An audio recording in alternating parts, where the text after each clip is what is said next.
This is a work of fiction. Any resemblance to real events or persons is purely coincidental. This story is purely fictional and does not promote or encourage any form of violence. Chapter 1. Harrison stepped through the glass doors and entered the waiting room of Sleeping Beauty, Inc. With pink metallic chairs and faux snakeskin seats, it was obviously not his regular hangout. He sat down anyway, close to the door. From the least obtrusive seat in the room, he could see 3 monitors showing Sleeping Beauty, Inc. success stories. "She changed my life," an immaculate businessman pronounced. "This was me before I hired Cynthia." They showed a picture of a pudgy, freckled post-grad. Naturally, he looked pathetic and desperately in need of the makeover Cynthia gave him. As soon as we were in the car, she started working out my new regime. She put me on an exercise program, changed my diet, and coached me on success. I have always been talented in business, but she brought me to the next level with her style and grace. He beamed. "I've had Cynthia for 6 years now. She doesn't cost me money. She makes me money." He disappeared from the screen as they displayed Sleeping Beauty, Inc.'s business number over clips from last year's fashion show. Harrison's discomfort was palpable. He came to the office exactly on time for his appointment, so he wouldn't have to wait around. He didn't want to see the other men stewing in the waiting room, and he certainly didn't want them to see him. They were all staring at him, bug-eyed. One was chewing something with his mouth half open. He looked several pegs below the success story they showed on the monitor, even before the transformation with Cynthia. Harrison hoped the gum chewer didn't have his hopes up too high. The next testimonial piped up on the monitor closest to Harrison. "My business life has always been exceptional. It was my home life that was lacking. I've had butlers, housekeepers, maids, gardeners, personal assistants, and everything else. You name it. I've had it. I didn't have time to supervise my home. Now Roxanne takes care of all of that for me. She knows me inside and out, so everything is always done exactly to my taste. And she's a stunning date on the fly," the man confessed with a vomit-inducing wink. They proceeded to show a clip of the beautiful Roxanne coming down a grand white staircase in an evening gown. She was every man's deepest fantasy. Harrison smirked. The ads were making him feel more out of place. It wasn't like he was going to be able to afford a model who looked like Roxanne. A moment later, a woman in a buff-colored suit popped into the room. She recognized him from his application and approached him. "Hi, Harrison. Thank you for waiting," she said shrilly. "I'm Vivian, a client coordinator. My last meeting ran long. That client has visited our showroom 5 times, and he still can't make up his mind. There are so many excellent models to choose from." Harrison smiled and pretended he didn't mind waiting. He had to be patient since he couldn't afford the rates anywhere else. The client coordinator made friendly chit-chat as she ushered him past the reception desk and into a private office. She wasn't a bad-looking woman, except that she was probably old enough to be his mother, like a lot of the other women he knew. "All right," she said, seating him and taking her place on the other side of the desk. "Let's go over your specifications, shall we?" Harrison nodded and tried to relax. After all, he wasn't in the absurd waiting room mixing with the fishbowl of strange buyers anymore. The client coordinator reminded him that their consultation was completely confidential and got started. "Let's go over each category, starting at the top." She lit up her desk and displayed a copy of his application form on the surface. Then she pointed to the first category, beauty. "I noticed you didn't mark down a preference. Let me fill you in about each style. First, there's Snow White." "I get it," Harrison interrupted. "I didn't put anything down because I don't care about what she looks like. All the girls have to be presentable to qualify for a contract with you, don't they?" "Of course. the coordinator said without skipping a beat. I can set your selection to be random. Your answers to our other questions might narrow the field a bit. Usually, it's the most important feature for our clients. The girls aren't robots, are they? I was under the impression that they were real girls you chose to describe with fairy tale names depending on their coloring. She laughed. Robots. This isn't the 24th century. We still get girls the old-fashioned way. Then let's move on to the second category. Function. Harrison's eyes ran down the list. Diva, creative princess, domestic goddess, queen rose, and enchantress. His mouth was figuratively filled with tar as he read the titles. Why couldn't he have afforded a less cheesy agency? I wondered if you didn't understand the titles. Because I chose the domestic goddess category. Yes, the coordinator stammered. In the past, we've experienced miscommunications with that classification. The client thinks he's ordering something he's not. Due to misunderstandings, I'm obligated to explain each title. She launched into an explanation. The diva is the kind of woman who looks great on any man's arm. She's always the pinnacle of fashion and style. Harrison interrupted again. I read the small print. I don't need a woman who is the pinnacle of fashion. I don't want an artist, or a gardener, or a five-star chef. I need someone who can be a personal assistant and do a little of everything. I see what you mean. Technically, the domestic goddess is our classification for women who are jacks of all trades, she said with a wink. Now age, you marked under 25 and that seems perfect for you. You are? 26, Harrison supplied. Gorgeous. Lastly, if there are any special skills you'd like in a model, you can choose from this list. Harrison just about lost it, as if it wasn't already embarrassing enough. Can we skip all that and just get to the price? Certainly, she said, moving the file off the screen. At that second, Harrison knew she understood that he wasn't going to be able to afford a nice model, but that didn't seem to bother her, and her attitude toward him didn't sour. Our lowest price bracket is between $250,000 and $280,000. Let me just check to see how many domestic goddesses we have in that price range. Harrison scratched his forearm.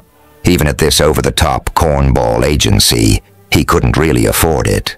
Most of the models were leased out for only a year, and Sleeping Beauty Inc. had not been very forthcoming about the price until he attended this meeting with Vivian. He hadn't known exactly what to expect, and the prices she was telling him were too high, even at this low-end dump. The price tag did not include the model's room and board, her clothes, or anything else. It only secured him 1 year of companionship. He clenched his jaw and tried to look like it didn't matter to him how the search ended. Vivian searched on the screen on her desk and showed him the results. There are 3, but if you're willing to go up to age 28, I can offer you 2 more to look at. Do you want to do that? Don't you have more girls available than that? Not in that price range. If you were willing to go up to age 40, I'd have 2 dozen more for you to see. Or if you were willing to go up to $350,000, I could offer you 6 more, under 25. That's okay. I'll see the ones under 28.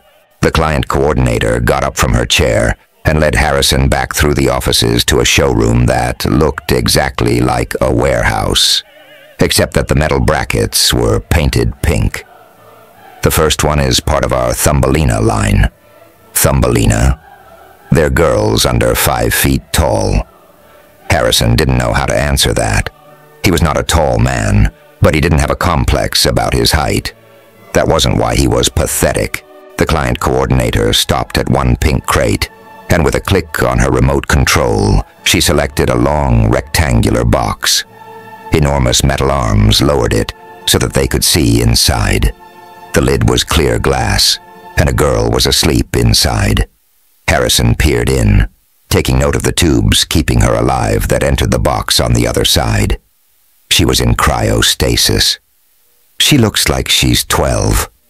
She's actually 26. Some men enjoy being with a woman who is definitely shorter. I didn't think the Thumbelina line was for you, but I thought I'd better offer her anyway, just in case it was love at first sight. She beamed. Harrison didn't believe her. She was trying to make a sale, and his slightly shorter build and his lack of communication made her think a Thumbelina model might be his best match. She moved the box back into place and started them off down the aisle. The next one is a Rapunzel. Does that mean she has hair from here to oblivion? Yes. Rapunzels pride themselves on their hair. The price for this one is actually below the price bracket I mentioned. Why? The woman pulled out the box, and Harrison saw why. She has beautiful hair, Harrison remarked timidly, and the coordinator slammed it shut with a bang. The next one is a rose red. You don't sound very enthusiastic, Harrison remarked. Well, I'm not. This one is 27. She costs less than the minimum fee. Why? Her memory has been tampered with. She doesn't remember anything since 2209. 5 years ago, she signed a contract with us, and then she got her memory wiped before she went into cryostasis. She lost 2 years in the memory wipe, and she's been here for 3 years. Experience-wise, she's 22. In looks, she's 24. In fact, she's 27. How does that work? The coordinator sighed. Time stops once we put the girls in cryostasis, so they don't age. Good models are in cryostasis for under a month before they're picked up. This girl has been here for 3 years. The price keeps dropping. With that kind of time behind her, she's going to have a hard time fulfilling her duties. She's not up on the trends, new technology, or even current events. How much are you charging for her? Vivian almost refused to answer his question. After this model, I have 2 models left to show you that are in perfectly good condition. I'm sure one of them will suit you. I'll look at them, but how much for this one? 200,000. Harrison nearly choked. For a year? No, for a lifetime investment. Harrison couldn't believe his ears. No woman was sold for that little. There had to be more wrong with her than memory loss. Why are you selling a lifetime investment? Isn't selling her whole life instead of 1 year considered slavery? Vivian breathed through her nose impatiently. She broke the contract. She damaged her brain after she signed with us. That's a breach of contract. This might surprise you, but lifetime investments are not as difficult to come by as all that. I have 16 models that are up for sale that will be sold for life. That is not my fault. Harrison forgot his indignation and said, "Forget I said anything." The coordinator pulled down the box and showed him the rose red. Harrison was pleasantly surprised. She had shiny light hair as long as the Rapunzel.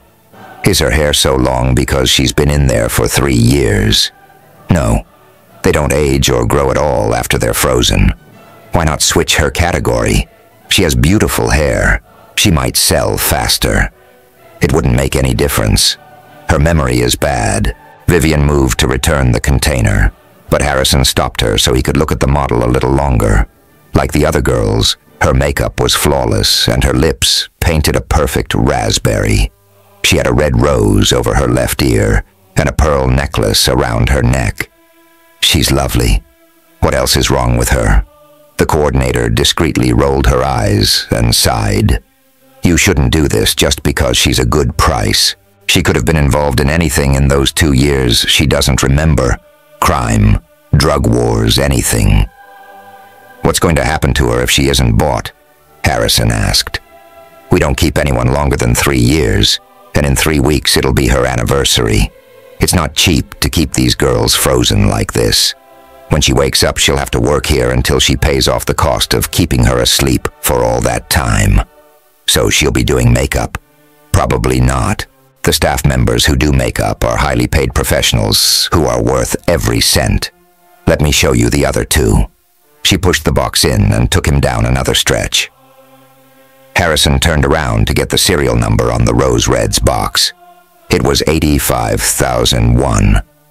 When they arrived at the next box, the coordinator said, "This one is a genuine Sleeping Beauty." Harrison stared at the girl in the glass coffin. "How old is she?" 17. "But gorgeous, isn't she?" She was, but something didn't sit right. She was 9 years younger than him. "Show me the last one." "It's a Snow White." Down another aisle, Harrison stared at the Snow White. There was nothing wrong with her. She was 22 and pretty. The chart said she was excellent at the housekeeping, cooking, cleaning, and hostessing. She looked competent and poised, even when she was unconscious. The only downside was that she was the most expensive model he'd been shown. Vivian took him to the only reasonable choice last. "I'll let you think about it," she said, as she left him to look at the sleeping girl. Harrison didn't know what to do. He couldn't actually afford the Snow White. She was perfect, but if he bought her, he wouldn't be able to even buy food without taking out loans and driving himself crazy. Besides, all that money only bought her for a year. After that, he wouldn't be able to buy another girl for 2 more years. If he was lucky. He turned away from the box and the client coordinator rushed up to join him. "Can I do up the agreement?" "Sure," he said, trying to sound cool about his choice. "I'll take the Rose Red." The woman frowned. "You shouldn't do that. There's a no-return policy attached to her." "Don't worry. I like lost causes." His voice sounded cool, but inside he knew he was a loser. He just couldn't stand to live alone anymore. The look the client coordinator gave him was unusual. He couldn't tell if she was pleased with his choice or disgusted. She led him back to her office with a quick step and displayed the purchase papers on her desk for him to sign. Sleeping Beauty Inc. disclosed all of the Rose Red's personal information since he was buying a lifetime investment in her. Of course, her name wasn't really Rose Red. That was just from the fairy tale. Her real name was Paige Norfolk. He signed for her to be delivered to his home in 2 days. That wasn't the normal chain of events after a purchase. This fairy tale place liked their customers to wake their product with a kiss, but Harrison asked her to be delivered. He was not kissing an unconscious stranger. Just before he signed the final releases, the coordinator put her hand over the dotted line to stop him. "Are you sure you want to do this? You're a good-looking man. You're only 26. Can't we talk about this? I'm sure lots of normal girls would love to be with you and give you the help our girls give. But for free. Girls who have had their memories wiped may have been involved in anything. Our bracelet will stop her from hurting you, but she will probably be more trouble than she's worth." He answered by pointing to the address Paige was being shipped to.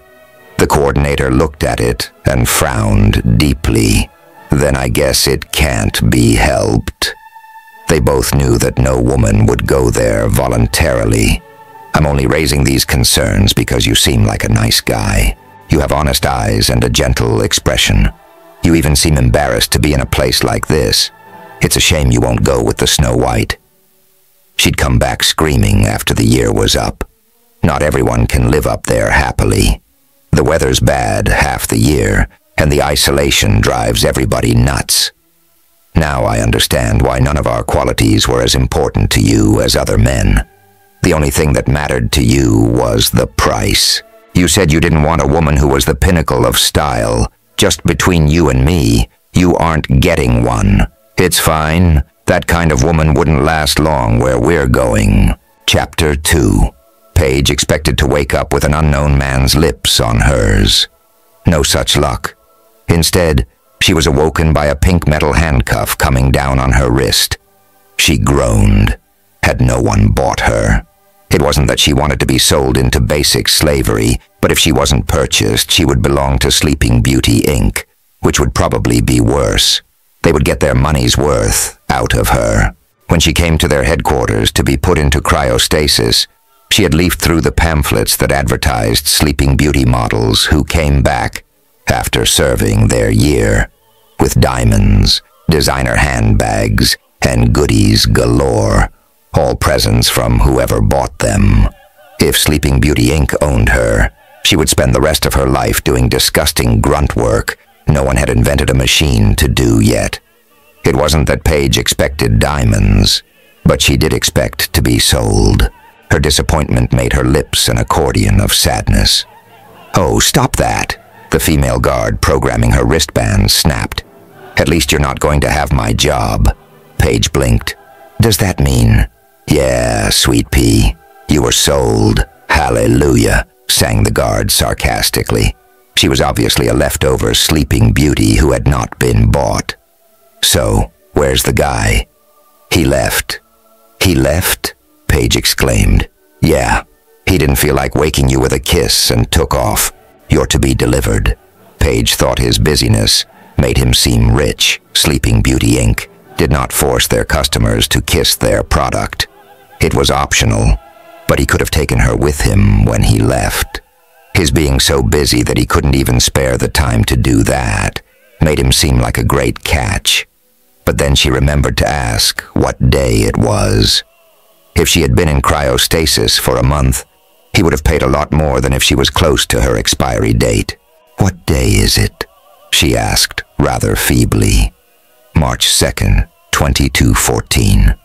"Crap," she mumbled. He was less rich immediately because he had paid almost nothing for her. It was all her fault for getting her memory wiped. That invalidated her contract with Sleeping Beauty Inc., and instead of just selling her for 1 or 2 years, they were allowed to sell her for life. She couldn't keep her unhappiness from showing on her face. "Why do you look so miserable?" the guard asked, throwing Paige's wrist away and typing something on her own, much larger wristband. "Because I'm probably bound to some ridiculous moron for the rest of my life," Paige moaned. The guard put her hand on her hip haughtily. "I should be so lucky. Do you think I would be acting this grouchy if you were being taken away by a guy 20 years older than you with whiskey breath and bruises on his knuckles? Oh no.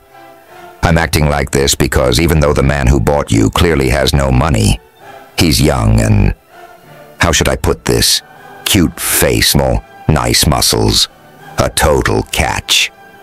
Paige didn't know what to say. Had her bad luck turned around? "Ready for the bad news?" the guard asked, responding to a question Paige hadn't asked. "The bad news is that he's so broke that he didn't buy any clothes for you from our stores. He opted for you to wear the street clothes you wore here for the transfer. So that means no ball gown, no bathing suit, and no elegant heels. We're not going to give you a speck of makeup or a drop of perfume." "I'll live," Paige said, swinging her legs out of the casket-like box. "Personally, I think that's why he didn't want to leave with you when he left. He didn't want to be seen carting out a very ordinarily dressed woman from a place that is supposed to be selling runway models. Maybe we wouldn't let him. In any case, we'll need the nightgown back." "Right now?" she asked, tugging the tie at the back of her neck. "No. Go to the change room. It's going to be my pleasure to deliver you to his home in the north." "The north?" Paige gaped, doing a double take. "Yeah. I wasn't done telling you the bad news. That isn't a problem, is it?" Paige rolled her eyes. She had to go wherever the man who bought her wanted her to go. She smiled sickly. "No, it's not a problem." "Excellent. Get dressed, get fed, get in the truck, and we should be there sometime tonight." Paige pursed her lips. She wasn't sure if her purchase was good luck or bad luck, but whatever it was, she had to accept it, so she got herself to a dressing room. The truck the guard put Paige in was not usually used for transporting models from Sleeping Beauty Inc. It looked more like an army transport left over from the war. The guard smiled roguishly when she showed Paige which truck they were taking. Sorry, Mr. Fox didn't spring for a company limousine. You know the ones. Pink all over and full of fruit and champagne. But look, the windows in this bad boy roll down.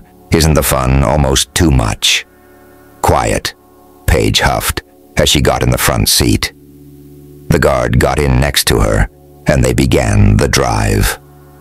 Paige passed the time by playing with the bracelet handcuff around her left wrist. That was the one thing that she got to choose for herself when she signed her contract with Sleeping Beauty Inc. They had every style imaginable.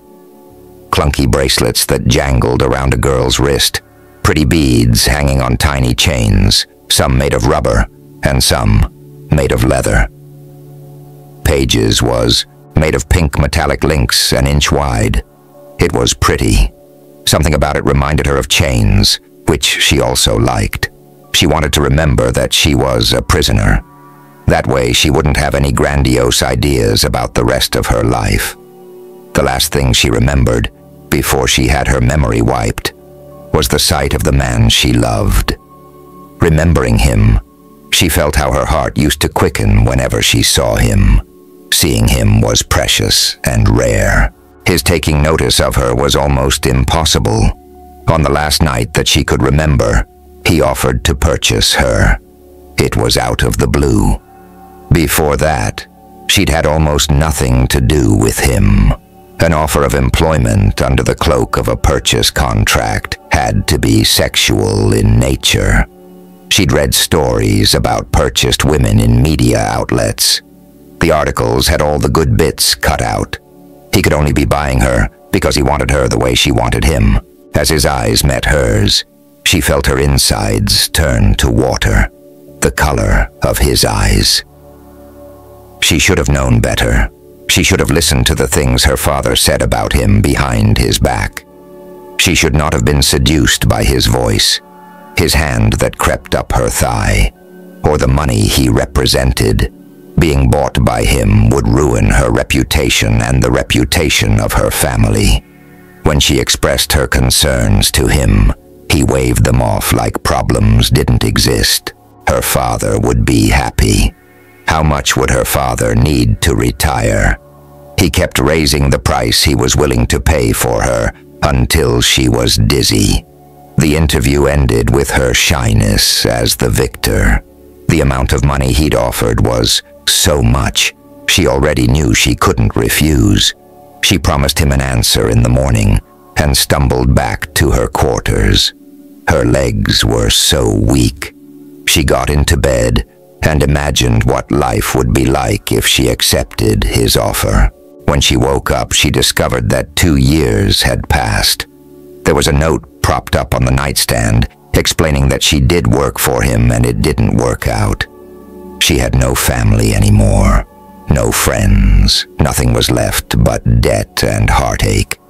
In the hope of being able to repay the debt she had incurred, she had decided to sell herself to Sleeping Beauty Inc., but she could not live with the broken heart she'd suffered. So she'd wiped her memory. The sale to Sleeping Beauty Inc.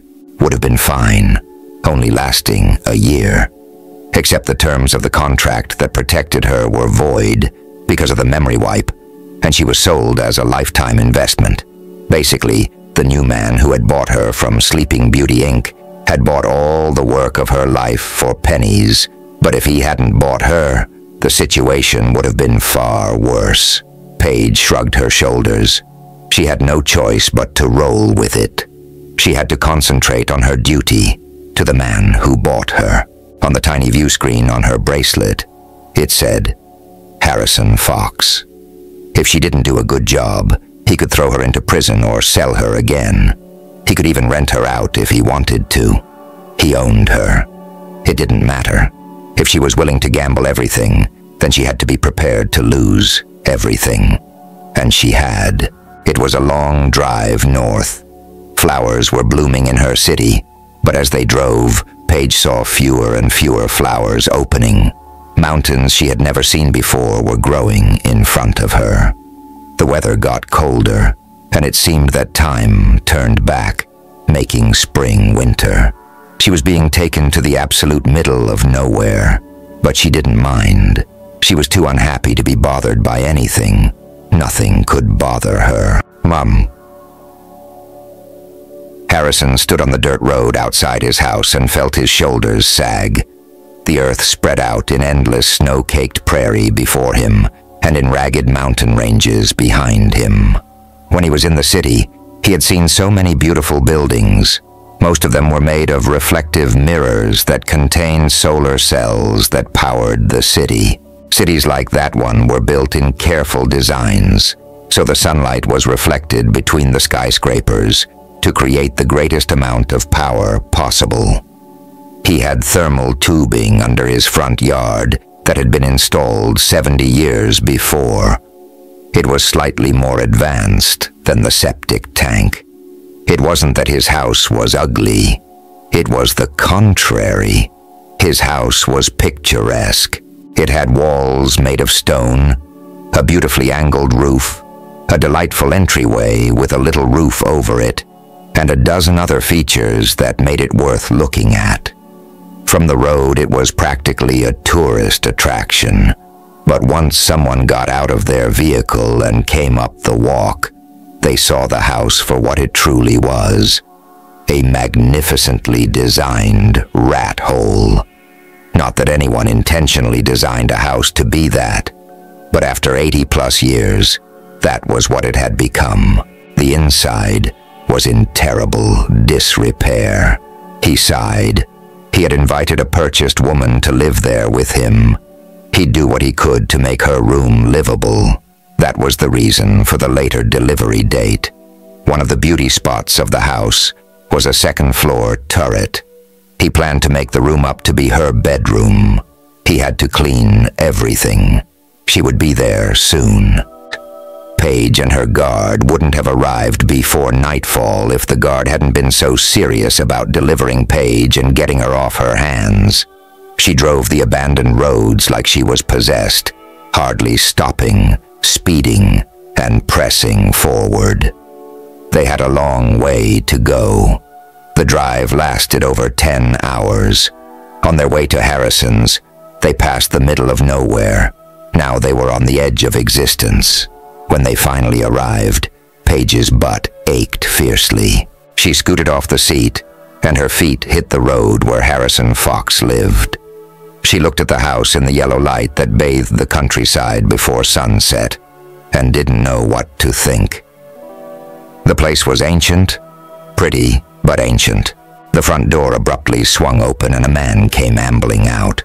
For a second, Paige thought he might be drunk, but then she saw the reason his body was so unbalanced. He was carrying something heavy over his shoulder. It was a huge sack with strange things poking and stretching the plastic. One angle looked like someone's kneecap and another one looked like their elbow. The bag made a weird squishing sound as he dropped it on the ground, just outside the fence. It could be someone's guts squashing and soshing in the bag. Paige and the guard winced in unison. They were thinking the same thing. "Excuse me," the guard said in a nasal tone. She had stopped breathing through her nose. "Are you Harrison Fox?" "That's me," he said, wiping his oily work gloves on his dirty jean jacket. Paige peered up at him under lowered eyebrows and followed the guard's example. There was something foul in the air. Was that what rotting flesh smelled like? Not only was the smell suspicious, but Harrison Fox couldn't have looked shadier. His black hair was all over the place and his neck and face were slick with sweat, like he had no idea sweat was socially unacceptable. Paige inclined her head toward him and looked disgusted and disappointed. Inside, she was scared stiff, and any other emotion she could put on her face to disguise that was welcome, even disgust and disappointment. "I'm here to deliver Rose Red, model 85 Yaozuan. If you'll just present your key card, we can finalize the transaction." Harrison took off his work gloves and fished around in the front breast pocket of his jacket before he pulled out a pink and silver card. He presented it to the guard, who scanned the card with her bracelet. then Paige's. After getting a green light, she let go of Paige and returned his key card. "She's all yours," the guard said, stepping away from the two of them and heading back to the truck. Paige waved to the guard, but the woman was intent on leaving without any further communication and did not look back. Harrison examined the empty ground by Paige's feet. "Excuse me," he called to the guard. "Didn't she come with some luggage or something?" The guard turned reluctantly to answer his question. "Sorry. If you'll look at the packing slip and the package details, you'll see that no additional clothing or accessories were purchased with this model." Harrison frowned and waved to the guard that she could leave. He stood silently next to Paige and watched the truck pull away and skid down the gravel road in a huff of dust. After the air had cleared, except for the bag of rotting human entrails, Paige dared to ask, "You don't have any clothes for me?" "Not a stitch," Harrison admitted. "I'm afraid you won't find this place very much like most of the homes Sleeping Beauty models get assigned to. We're 56 kilometers from the nearest town, and trust me, it isn't much of a town." Paige looked at the house without a single solar panel on it, then at the man without a clean square inch on him, and then at the vomit-inducing bag lying a few feet away from her. It probably would have been the most depressing sight she had ever seen in her life, if she hadn't already seen the note she wrote herself, explaining that her sweetest dream had ended in misery. "Can I see inside?" she whispered, sick to her stomach as to what he would expect once they were in the house. "Yeah, where are my manners?" He beckoned her toward the front door. Once inside, he gave her a tour. "This is the kitchen, and in there is the living room. There's a bathroom there. Down that hallway are my bedroom and the guest room. This door opens to a staircase that takes you upstairs to your room and another bathroom. If you go down that hallway, it leads to the garage and out to the courtyard." Paige did her best to hide the fact that she was pleased that he had given her a separate bedroom. She had been briefed about how most clients wanted to sleep with their purchase right away. Others never did. She realized now that when she saw Harrison, she worried he was going to bring her inside the house and expect her to act like a full-on prostitute. She eyed him suspiciously as he told her about their shabby surroundings in more detail. He didn't look at her. He was embarrassed. He stuttered, lost his train of thought, and fidgeted. What kind of man was he? He was dirty. Whether that was from the day's work, or if it was his regular state of being, she couldn't say. He had fairly decent features, though she could not have said whether she personally found him attractive or not. The only thing she was concerned with was his expectations of her. It seemed like they were alone. That in itself was unusual. She expected other servants to augment her services. Her analysis was interrupted by the sudden removal of his coat, followed quickly by his boots. "Let me take you up to your room," he said, before bounding up the stairs like an elephant. Paige quivered and steadied herself. She must have been ready for worse than Harrison Fox when she signed her contract at Sleeping Beauty, Inc. It was a pity she couldn't remember what prepared her. Following him, she made her way up to the turret room. Paige had to do a double-take as she found herself in the middle of a sun-drenched space. The west view was fantastic, but aside from the view, the room was crap. The blankets on the bed were frayed and the carpet was bubbling up in places. She'd be lucky if she didn't trip on it and fall down the stairs. The dresser was at least 100 years old, with ancient Spider-Man stickers clinging to it in half-torn ribbons, and the mirror attached to it was broken with a long crack down the middle. "Here's the bathroom," Harrison said, opening a door for her. Then he paused and waited for her reaction. She did nothing. "Well, what do you think of it? Do you think you could live here?" he persisted with a nervous smile. Paige tried to make her expression benign. Her expression did not reflect her feelings, but she didn't think offending him was a brilliant tactic. "It'll be fine," she lied. "I should thank you for buying me." Harrison smiled and edged toward the door. "I'll let you clean up, and I'll bring you a shirt to wear to bed." Paige let him close the door before going to the window once more to look at the view. The view was the one thing that would make the place livable if Harrison Fox kept his hands to himself. The view would have been less alarming if she hadn't been able to see that garbage bag. He didn't buy her just to murder her, did he? Harrison came upstairs with a plaid shirt and asked her if she wanted something to eat. She declined, saying she was exhausted after the trip. He told her she was welcome to anything in the fridge before leaving her to rest. Paige sat down on the bed and coaxed her body to lie down. The bed was not as lumpy as she feared, but smelled unfamiliar, which had always been the most difficult aspect of being in a new place. Closing her eyes, she tried to sleep. It ended up being a waste of time.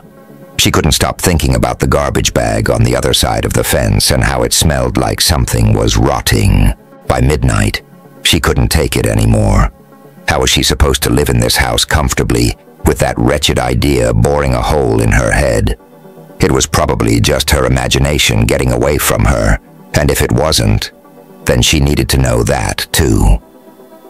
She was wearing the plaid shirt Harrison had given her when she slipped on her pants and shoes before quietly making her way downstairs.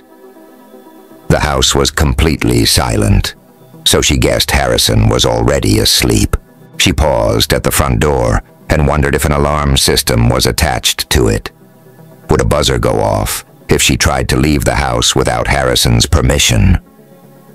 The place looked positively archaic, so she bolstered herself, undid the deadbolt, and turned the handle. No alarm sounded. It was freezing outside as she stepped out onto the front porch. That close to the mountains, the air was dead frigid late at night. She hugged herself and reminded herself that her errand would only take a minute. She ran down the path to the fence where Harrison had dropped the bag. It was still there. She took one sharp breath and tugged it open. As she undid the flaps, it was too dark to see clearly. The smell was overpowering, but she couldn't leave until she knew what was in there. Suddenly there was a light shining on her hands. She whipped her head around to see Harrison standing in his pajamas a few feet away from her, holding a flashlight. "What the hell?" His voice echoed through the cold air. At first, he sounded confused, but then he laughed, heartily. "And here I thought you were running away, and instead you snuck out of the house to..." Here his laughing could not be repressed. He finally got it together and was able to finish his sentence. "To go through my garbage." He hooted loudly. "Well," Paige demanded, "what is this?" "You know, garbage." He came over to her and shone his flashlight into the open bag. He showed her inside and she saw rotten potatoes, corn, mushy celery, and molded over oatmeal. She plugged her nose and stepped back. "Good grief. Don't you have a garbage disposal system?" Harrison pulled the bag closed and tied it off. "No. Hard to believe, isn't it? Honestly, baby, we're lucky to have hot and cold running water." "If an alarm didn't go off in the house," she said, thinking out loud. "How did you know I was out here?" "That bracelet of yours is pretty fancy. I've got a matching one. It alerted me," he said, as he stood up straight and showed her the links on his wrist. "Come on. What were you expecting to find out here?" "Nothing," she said, shaking her hair and brushing herself off. She had forgotten all about the bracelet. "Nothing," he repeated. "Uh-huh. I'm going to believe that. Well, we'll just stay out here until you feel like spilling the beans." Paige didn't move. She knew from her contract that if she tried to disobey him and go into the house without his permission, There were at least 15 different punishments he could inflict on her that were totally legal. It was freezing. Her prickling skin would force her to answer him, even if her pride didn't want her to. "I'm an idiot," she muttered, hoping he would accept that as an answer. Harrison didn't say anything, but leaned on the fence and waited for the rest of her story. "I didn't think it could be rotten food. I thought that maybe it was a dead body," she admitted quietly. Then she moved to run back into the house, but Harrison grabbed her arm. "You thought I was a murderer?" he asked. All the humor had run out of his voice. She got a better look at his eyes. They were nice, and she had admitted such an awful thing to someone who looked nice. She nodded regretfully, with her lips pursed. His eyebrows were high as he sighed. "We're off to a terrific start." Chapter 3. The next morning, Paige was awoken by Harrison. He was pinching both her cheeks and stretching her mouth. She knocked him off and choked. "What are you doing?" He laughed and jumped away from her. "Do you have any idea how much that hurts?" she whined. "Uh-huh. And do you have any idea how insulting it is for a rose red to accuse her buyer of being a killer?" Paige covered her face with her blanket. "Yeah, sorry about that. Apology, somewhat accepted. You know, before you were dropped off yesterday, I found myself inexplicably apprehensive. How was I going to treat you right? How was I going to make you happy? But ever since I found you rooting around in my trash, all my worries have melted away." Paige felt the previous night's goosebumps turn into heat in her cheeks. Harrison wasn't filthy this morning. He'd had a shower and smelled like spice and prairie breezes, but that didn't exactly remove the sketchiness of his general appearance. His chin was stubbly, and the bottoms of his jeans were frayed. "I'm glad it was so freeing for you," she mumbled. "I realized that what you and I need is to establish a bond of trust between us. You need to learn what kind of a man I am, and I need to show you what will be expected of you. That way, you and I can work together for a common goal.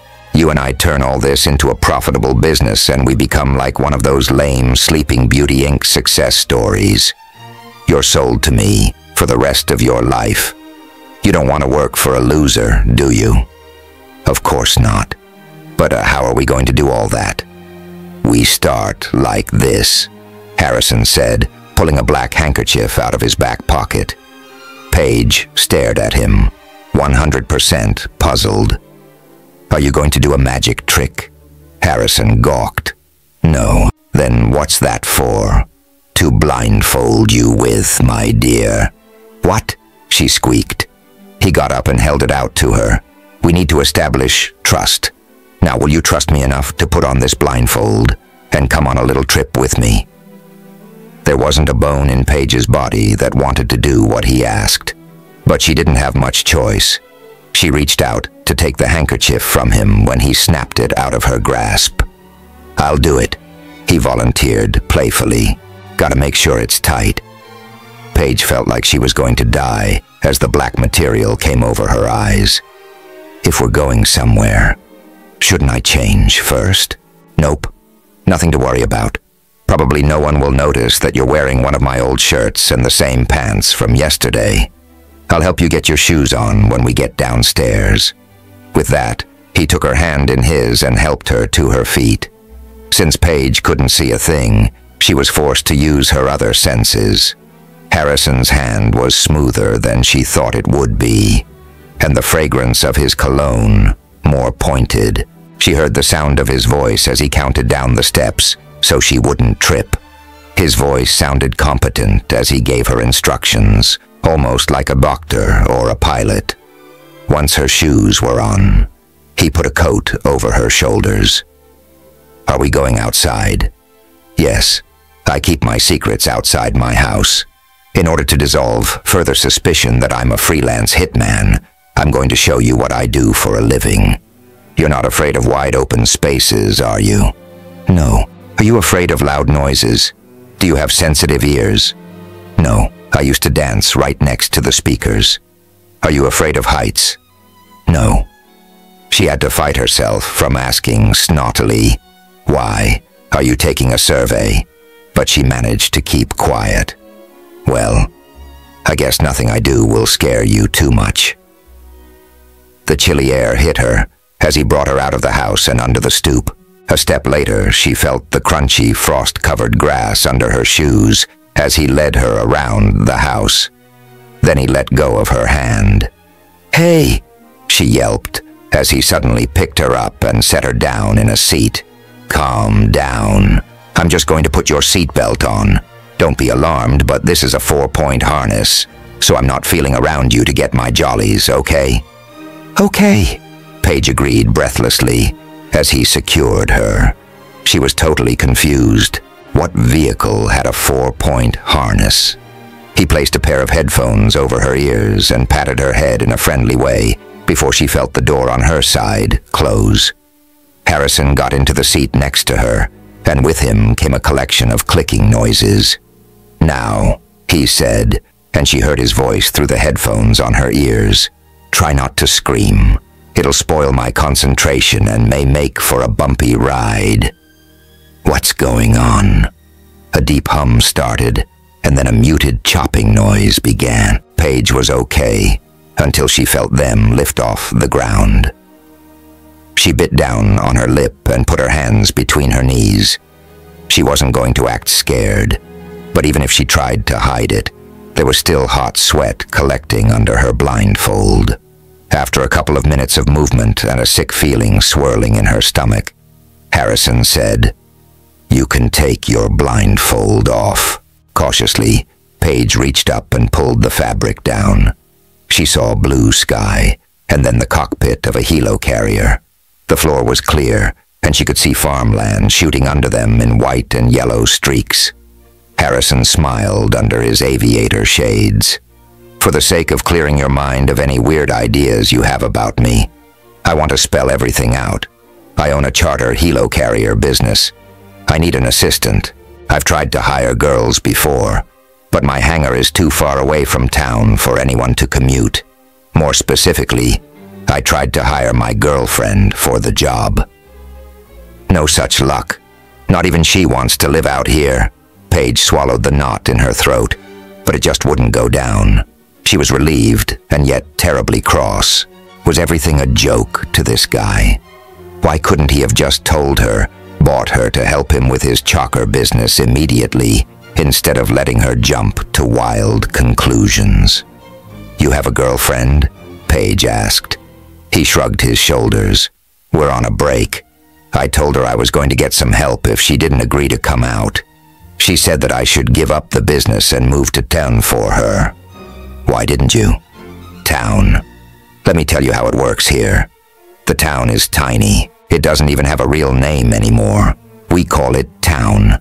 I have no way of making money there. She's being unreasonable, and when we get to town, you'll see how impossible it really is. So short answer, no girlfriend." Harrison's explanation of why he purchased her was interesting. Paige wished she knew what kind of life she had envisioned for herself when she signed up with Sleeping Beauty, Inc. She knew many of the women were hired out as personal trainers and stylists. He wanted a personal assistant. That made sense. If there was no one else out here, then he needed someone on the other end of the transmitter as a safety precaution when he was flying. The thing was that one of the selling points at Sleeping Beauty, Inc. was the romantic angle of their services. They were open about the fact that their models were intended for additional services. The men who bought from Sleeping Beauty, Inc. were tired of the drama involved with real women. Real women wanted marriage, commitment, children, and a life with the man they loved. The men who hired models from Sleeping Beauty, Inc. did not have lives to share with anyone. They were workaholics who wanted the steady care of a woman who would put his needs first. Care included anything a man might need, including an intimate sexual relationship. Glancing at Harrison, It was suddenly obvious that he did not purchase her with that in mind. Even with the handicap of living on the outskirts of civilization, he didn't have the slightest problem getting a woman. He had bought her because she was the lowest price model they had, and he needed help. Refusing to feel the rejection, she guessed she was happy he wouldn't want anything more from her.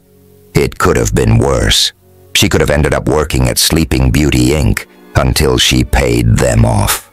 But once again, she asked herself why she signed herself up at Sleeping Beauty Inc. Had she wanted to have a romantic entanglement like the one described by the company? "Are you upset?" Harrison suddenly asked her over the chopping sound of the rotors. She didn't answer him. She wasn't all right, and she didn't know exactly what was wrong. There was a ball of panic in her chest, but what was causing it? Unable to compute her distress, her brain started coming up with answers. He had no money. He had a bad sense of humor. He was making her live in the middle of nowhere. He was going to make her work, and if it was going to be easy work, one of the girls he knew would have volunteered for it. She couldn't figure out what that guard at Sleeping Beauty Inc. had been talking about. He wasn't hot. He was sketchy and shady, and his nose had a funny twist in the middle. She looked at him again to make sure she wasn't jumping to conclusions, but examining him was a slap in the face to her ego. She was accusing him of being lowbrow because of the state she'd found him in the night before with the garbage. Looking at him now, there was absolutely nothing wrong with him. He even looked cool. She bet he made most girls hyperventilate. Probably the only reason she wasn't swooning at his feet was that he wasn't the man she loved. "You look sick," Harrison persisted. "You're not going to throw up, are you?" "No," Paige said quickly. "I'm fine." "Good. We'll be touching down soon. See that puny cluster of buildings over there? That's where we're going." Paige nodded. Even though she had been borderline okay during liftoff and flight, her stomach took a turn for the worst when the helo carrier touched down. It felt like her stomach had somehow ended up in her cheeks, along with its contents. She swallowed and unbuckled her harness. "What are we doing here?" Paige asked. There was nothing around but old grain elevators and empty-looking warehouses. "I brought you here to go clothes shopping," he said. "Are there clothing stores hidden in the hay?" He laughed. "No. We'll have to walk a bit. This is the only place I can set down within the town boundaries." Paige waited for him to open the door for her. She felt rather touched. This was nice. He brought her out to buy clothes. That sounded like the sort of thing a purchaser should do. Day 1. Shopping spree. She smiled and hopped down. However, he wasn't kidding when he said they'd have to walk a bit. They walked past silos and old colonial mansions. They used to be ranches, Harrison explained, before it became illegal to eat beef. They look expensive. They were. They're like my house. Old tech. Some of them have automation systems installed. The best I've got is a doorbell. Paige didn't know how to reply. He and his house sounded positively archaic. Well, when she got her run of his house, they'd get automated, but not before they got a garbage disposal system. Once in town, Harrison took her down the main street to a tiny cafe. "Is this where your girlfriend works?" He rolled his eyes. "I said she's not my girlfriend at the moment, but there's nowhere else to eat, so get in and don't say anything that might embarrass me." "Like what?" "Don't say, 'I bought you.'" Paige gawked and clattered her bracelet at him. "They're gonna know." Harrison untied the blindfold from around Paige's neck and tied it around her wrist. "There. Satisfied? We're not going to spend that much time in town anyway. There'd be no end of the harassment from the locals if they knew I bought you. Come on," he said, grabbing her hand. Inside the cafe was a lot like the inside of a waiting room of a mechanic's garage, except you couldn't pour yourself a coffee. At least, that was what Paige thought as she scooted her butt onto a bar stool. The floor needed to be retiled, the wall needed to be repapered, and the girl working behind the counter needed to be made over. Badly. "Morning, Keziah," Harrison said pleasantly as he took a seat next to Paige. She grunted a good morning before setting out a coffee cup for him and Paige. But Paige refused. "No, I'd like unsweetened orange juice. No coffee." "I don't have unsweetened orange juice," Keziah responded, flicking her dyed too many times ponytail. "Do you see unsweetened orange juice on the menu?" Paige glanced at the wall behind the girl's head. "Well, do you have oranges? I'm sure it wouldn't be that much trouble to squeeze them." "No, I don't have fresh squeezed orange juice on the menu either," Keziah snapped. "Or oranges." Harrison was laughing between his fingers. "Just bring her the closest thing." Keziah disappeared into the kitchen, and a minute later a glass with a sloshing orange-colored liquid was placed in front of Paige. She took a sip and gasped. "Are you trying to poison me?" "What?" Keziah burst, outraged. "What's wrong with it?" Harrison asked levelly. "I don't know. It tastes like she put something in it. Something toxic." "Did you spit in it?" he asked Keziah. "No," the girl defended. "Okay." Harrison took the glass and tasted it. "That's how it normally tastes." Paige frowned in dismay. "Yuck," she said sadly. "Keziah, just bring her a glass of water," Harrison said reasonably. "Like hell I will," Keziah said as she stormed into the kitchen. Harrison hopped off his stool and chased after her. "Don't be like that, honey," he said as he ducked under the counter and followed her in. If Paige had any hopes of being shielded from their conversation, they were soon dashed to pieces. She could hear everything, and so could the two baseball-capped farmers who sat at the other end of the bar. "Who is she?" Keziah hissed. "What do you mean? Who is she?" Harrison's voice tumbled after hers. "We already talked about this. We've been talking about it for the last 4 months. I asked you to come work with me, and you said no. Then you broke up with me. I warned you, repeatedly. If you wouldn't help me, I would find someone who would. We're done talking." That brat," Harrison said evenly. "She's wearing your shirt," Keziah wailed. "So? You've worn my shirts dozens of times, and what has that meant? Not much." "Well," Keziah stuttered. "Well, nothing. I'd go to a different cafe if there was one. Now I know you need the business, so just be a good girl and bring us both a couple of pancakes. Can you do that, honey?" "Stop calling me honey. Get over yourself. I call everyone honey." "Even her?" Harrison came out of the kitchen and held the door open as he threw his last words over his shoulder. "No. I call her Rose Red. Chapter 4. "What was in that sludge your girlfriend was trying to feed me?" Paige asked Harrison as they walked from the only cafe in town to the only clothing store in town. Harrison rolled his eyes. "She's not my girlfriend. It was juice crystals dissolved in water." "Juice crystals? What are those?" He laughed. "You've never had juice crystals. Well, I guess if you're used to unsweetened, freshly squeezed orange juice, then I guess you've never been subjected to the glories of flavored sugar water that never goes bad. Ever." Paige didn't say anything else, but she felt flat. The pancakes were good, but now her stomach turned since she had no idea what was in them. She hadn't grown up anywhere special and her family wasn't rich, but there was an orange tree in her backyard growing up. Looking out at the prairie, she knew there would be no more orange juice.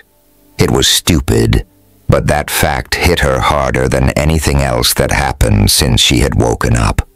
There was no going back, and this new world was dismal. Her hope hopes had plummeted since breakfast, and now she was feeling suspicious about the prospective shopping trip. If that was what breakfast was like, could clothes shopping be much more promising? Harrison suddenly stopped her in the middle of the street. "Listen," he said, turning to face her. "Before we go in, I have to tell you the conditions of your shopping spree so that you don't get too excited." "I doubt I'll be too excited," she said, sniffing back a little condensation in her nose. It was cold out. Harrison said gruffly, "I only have $200 for you to play with, and that has to buy everything you need." Paige thought she was going to faint. It wasn't enough money to buy a pair of jeans. "Everything? Well, this is a discount store, so you can probably stretch the money a bit," Harrison said positively. "You know how to do that, right?" Paige scanned her memory. She didn't know if she knew how to make money go further. She had no memory of handling her own finances. She did understand math, so she guessed that would have to be enough. Harrison put a friendly hand on her shoulder. "Are you okay? Are you having a hard time remembering how to do normal things, like how to shop?" Paige didn't answer him. "You've got to be kidding me. Is there a woman who doesn't know how to shop left in this world?" He chuckled. "No," she said, tugging on his sleeve. "It isn't that. I was trying to remember the last thing I wanted to buy. Diamonds? No. Rubies? No. Emeralds? No. Quit with the jewels and let me think for a minute." Just as Harrison shut up, the clouds in her head parted, and she remembered the last thing she wanted. Then she described it for Harrison. It was a camel hair coat with massive flare sleeves, and it was sort of double-breasted, but both buttons were only on one side of your chest. It cost a small fortune, but... Abruptly, Harrison grabbed her by the arm and hauled her bodily into the store. "Hey, what are you doing?" Paige complained, just before Harrison spun her in front of the mannequin display set up in the entrance of the store. Paige couldn't believe her eyes. There it was, her coat. They had a huge display, and they had it in red, gray, navy, yellow, white, and cream. They were on sale for $30 a piece. "Wow," she mouthed. Harrison rested his elbow on the shoulder of one of the headless mannequins. Then he grabbed its empty sleeve and tossed it over the opposite shoulder playfully. "Except that these aren't made of camel hair. These are made of old pop bottles, and every old lady in town owns at least 2. Paige's shoulders sagged. "I guess that's what happens to high fashion after a few years have passed," he said quietly. "You won't find anything that's the height of fashion here. That's why I didn't buy a diva. Just pick out what you can tolerate, even if it is eons out of style. No one will see it back at my place except me anyway. Buy what's comfortable and will last long." Then Harrison turned and headed off to a different department. Paige stepped up to the display and touched one of the yellow coats. Harrison was right. But still, she'd wanted one badly before she'd lost her mind. She picked out her size in the yellow and slung it over her forearm. This was what her life was like now, and she wasn't going to cry about it. After that, she pecked around the store smelling weird scented body wash, testing the elasticity of hairbands, and trying on clothes so cheap her skin felt strange after she pulled them off. Eventually, she made her way back to Harrison and showed him her purchases. He reviewed them without comment and paid for them on credit. She winced. He didn't have the money in his normal account.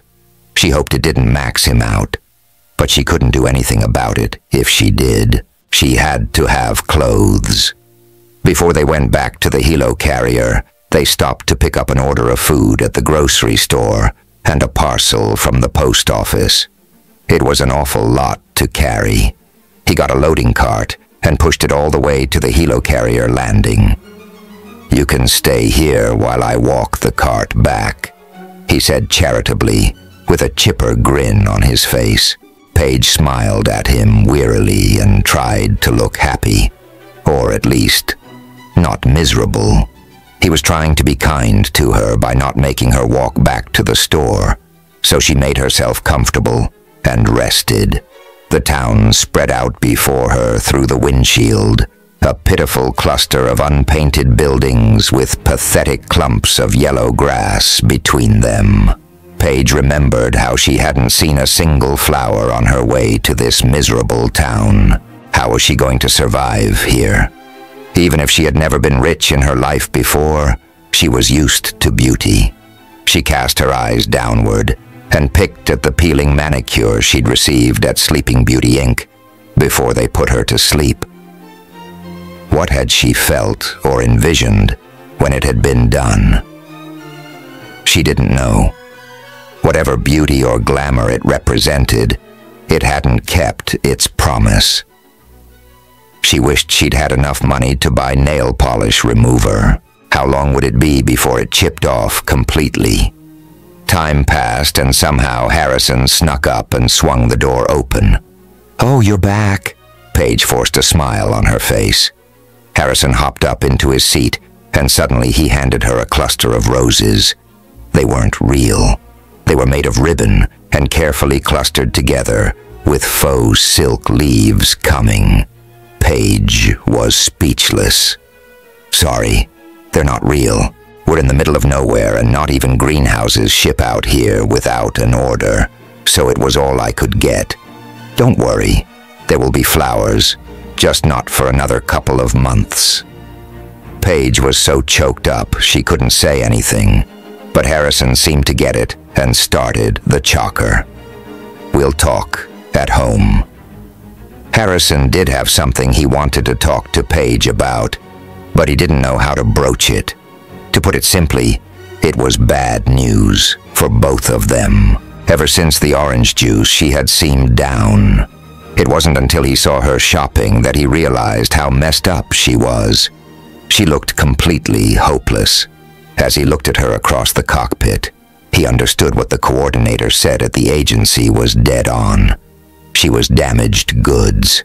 He realized that he should not have laughed when he caught Paige going through his trash looking for dead bodies. She had her memory wiped. She could have been doing anything in those 2 years. Anything. Even murdering people and wrapping their bodies in plastic. Well, the police couldn't be looking for her, because if they had been, it probably would have taken them 30 whole seconds to find her at Sleeping Beauty Inc. Not exactly good news, as that could mean that they'd just never pieced together what she'd done. A chill ran up his spine. He'd heard of models who had killed their owners before. There were protections built into the bracelets to stop that nowadays. But, he had the willies. He glanced at Paige again. She did look a little deranged. He'd never seen hair that perfectly long and undamaged on a girl before. The girls he knew usually wore their hair to their shoulders like Keziah. That way it was just long enough to pull into a ponytail. Paige's skin was practically transparent, like she'd been locked up for years. Add that to her vacant expression, and he wasn't sure if she was the ghost or if she was the one being haunted. Harrison pulled his gaze away from her and looked at the horizon. "I am not forcing her to sleep with me. I am not beating her. There is nothing to worry about." He chanted it over and over again in his head. He wasn't taking advantage of her or raping her or whatever those nasty guys had done to the models who went nuts. Nothing was going to happen. She slept on a completely different floor. He had to calm down. Now. It wasn't working, but eventually it would. He would establish that trust between them that was so necessary for their future. Everything would slowly work out, he told himself as he checked his instruments and sped ahead. Back at the house, Harrison and Paige unloaded the chocker and put their food away. It was such normal work that Harrison shook off his macabre suspicions and got on with it. After that, Harrison got in his truck and took the helicarrier back into the hangar. As he crossed the yard, he saw Paige up in her tower, putting her things away. That was as good a place as any to break the bad news, so he went up to see her. He tapped on the door. "Come in," she said, and he came in. She stood by the door, putting a shirt in the closet. The room was an irregular shape because a side of the circle had been shaved off for the stairs, the closet, and the bathroom. That put 3 identical white doors in a row. He hoped she was never too drowsy to forget which one was the bathroom in the middle of the night. Falling down the stairs would be a nasty surprise. "Everything fit okay?" Harrison asked cautiously as he moved over to the other side of the room and perched himself on the window frame. "Yeah," Paige nodded, taking another hanger out and putting a tank top that cost $1 on it. Harrison sighed. He knew it cost only $1. She'd bought 6 of them. He couldn't procrastinate any longer. "I got a transmission from Her Majesty's Bank. Does that name ring any bells with you?" He watched Paige gulp down uncomfortably. "Yeah, that was where my debt was.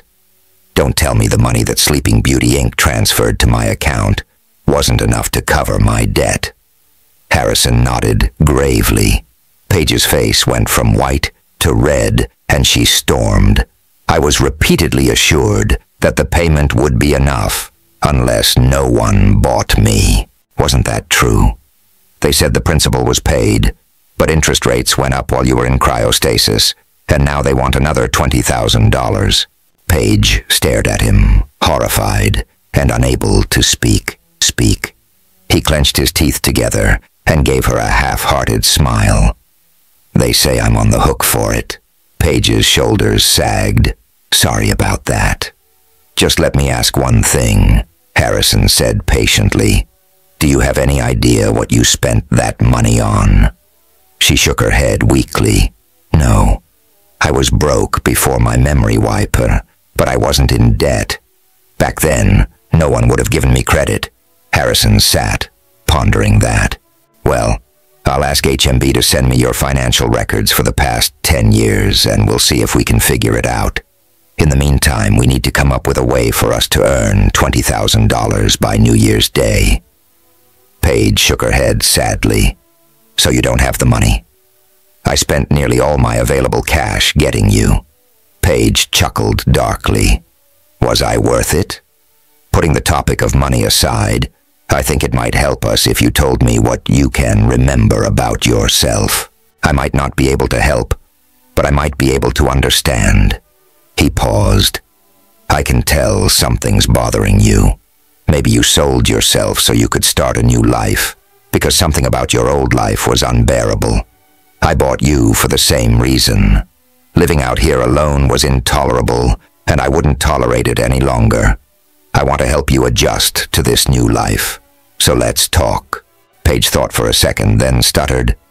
"Talking about that old stuff won't procure $20,000. We need money. Even if you go through my bank statements, you won't be able to reclaim any of that money. It's gone. I have no possessions, and I feel sick. I can get a doctor on a video call if you want to talk to someone," Harrison offered. Paige flicked her hair out of her face.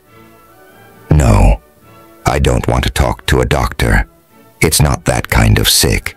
I need to be different, give up on who I was, and I don't think a doctor can help me do that." She picked up a pair of scissors and went into the bathroom. Standing in front of the mirror, she snatched a clump of her hair and put the scissors to the roots. "No!" Harrison yowled, diving at her. He grabbed the scissors in one hand, and in so doing, knocked her completely off balance. Reflexively, he grabbed her waist with his other hand and held her up. Her eyes were wide as she stared up at him. He breathed heavily and brought her back up to a standing position without letting the moment become any more awkward. "Whew! Don't cut your hair for nothing." Paige looked confused, and Harrison felt her eyes on him as he put the scissors away. "Harrison, I don't even remember the time that this hair grew. You didn't buy me to be your lover. Why should it matter to you what I do with my hair as long as I work?" "You're right," he said, touching her hair. "I don't care if you want to cut it. I just think that if you're going to do it anyway, then let's cut it the profitable way." "The profitable way?" Paige repeated. "Yeah, I know someone who can pixie you right up." Chapter 5. Harrison sat in a strangely lumpy chair in town.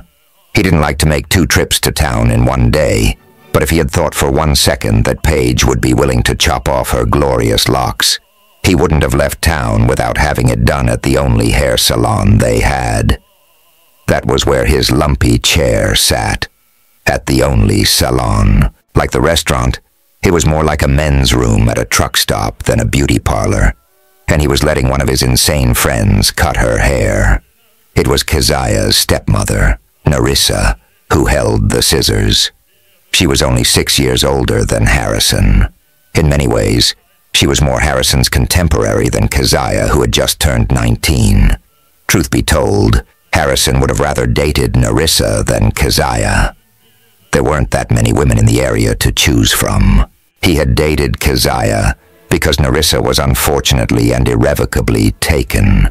She was the one who told Harrison to buy a girl. He hadn't known Narissa was a purchased woman until one night when she was closing the cafe, and he was staying late because he couldn't bear to go home to the void that waited for him there. "Listen, Harrison," she said, pushing her near-white hair out of her eyes and speaking levelly. "Give up on Keziah. She likes you to pieces, but if you make her live with you out there, she'll hate you forever. She's never lived anywhere but here, and if she puts herself in your back pocket without ever experiencing anything for herself, there's going to be a problem, and it will be your problem." Harrison twitched and refused to comment. She wiped her soapy hands off on a tea towel and sat down across from him in the booth. "Unless I'm reading you wrong, you don't even like Keziah that much. It's just that she's the only girl around." Harrison peered up at her. "There might be someone around that I like even better." "It's no good, Harrison," Narissa said. She smiled wanly and put her arm in front of him on the table. "Even if I wanted to have an affair with you, it's out of the question. Do you see this?" Harrison saw the sparkling wedding ring on her finger and asked, "Is that going to last forever?" She saw his eyes on her wedding band and shook her head. "You're looking at the wrong piece of jewelry. The wedding ring doesn't mean much compared to this," she said, flicking the bangle on her wrist. "Divorces are easy to get. Those kinds of contracts are easy to make and easy to break. This isn't." "What are you talking about?" "Whiston bought me." "Really?" Harrison exclaimed. He knew that purchased women were common among celebrities and playboys, but those kinds of sales went on in his little town. He didn't believe it. Narissa reassured him that it was true. "Does Keziah know?" "Of course not. Whiston told her I was a live-in nurse." Harrison remembered the story. It was easy to believe since Whiston was chronically ill. It seemed natural when he brought someone to town to take care of him. Harrison had tried to date her back then, but she had told him immediately that she and Whiston planned to get married. That way she could help raise Keziah and look after the diner. Harrison sighed in relief. As he relived the memory, he was strangely comforted by the revelation that she had not chosen Whiston over him. She had to be with Whiston because of their purchasing contract. Narissa didn't reject him because Whiston was better for her. "Will you get anything from him when he dies?" Harrison asked callously. He'd never liked Whiston, and he hated the idea of Narissa having to nurse him. Narissa wiped her nose on a paper napkin and said, "No, and they have to do several tests after he dies to make sure that I didn't hasten it along. Besides, I have nothing to gain. He's already signed the papers. When he dies, I'll go back to Sleeping Beauty Inc. I'll be sold again, and the proceeds will go to Keziah. That's what he decided." "Bastard," Harrison swore crossly. "Couldn't he have given you your freedom?" Narissa sighed. Her blue eyes always looked sorrowful and tired. but those same eyes flicked up and her lips curved into a smile. "You shouldn't feel sorry for me. I got myself into this mess, and you know what? Weston is a lot nicer than my last husband. Sure, he's crazy, and sure, he works me hard, but he's never once hit me. I'm fine with him. I hope he lives forever." Harrison rubbed his eyes. Hearing anything hinting at her affection towards Weston was a little overwhelming for him. "So you're fine. What should I do about my problem? You need a girl to live out at your place?" "I'd rather have a girl than a guy, because you'd rather have someone to cook for you, clean for you, and basically be your slave," Nerissa said casually. "You make me sound like a pig, Nerissa, but I'm really not. I'm just lonely." She crossed her arms, taking the proof she was a purchased woman with her. "Whatever. I think you should go to the city and buy a girl rather than mess around with Keziah." Harrison kicked the table. "I already know she isn't an option. She turned me down, and it's not like I'm going to haul her off by her hair." "So what about buying a girl? Have you got any money?" "I never thought about it before. How much would I need?" "I don't know. All I'm saying is that you should look into it." Harrison's curiosity was ignited.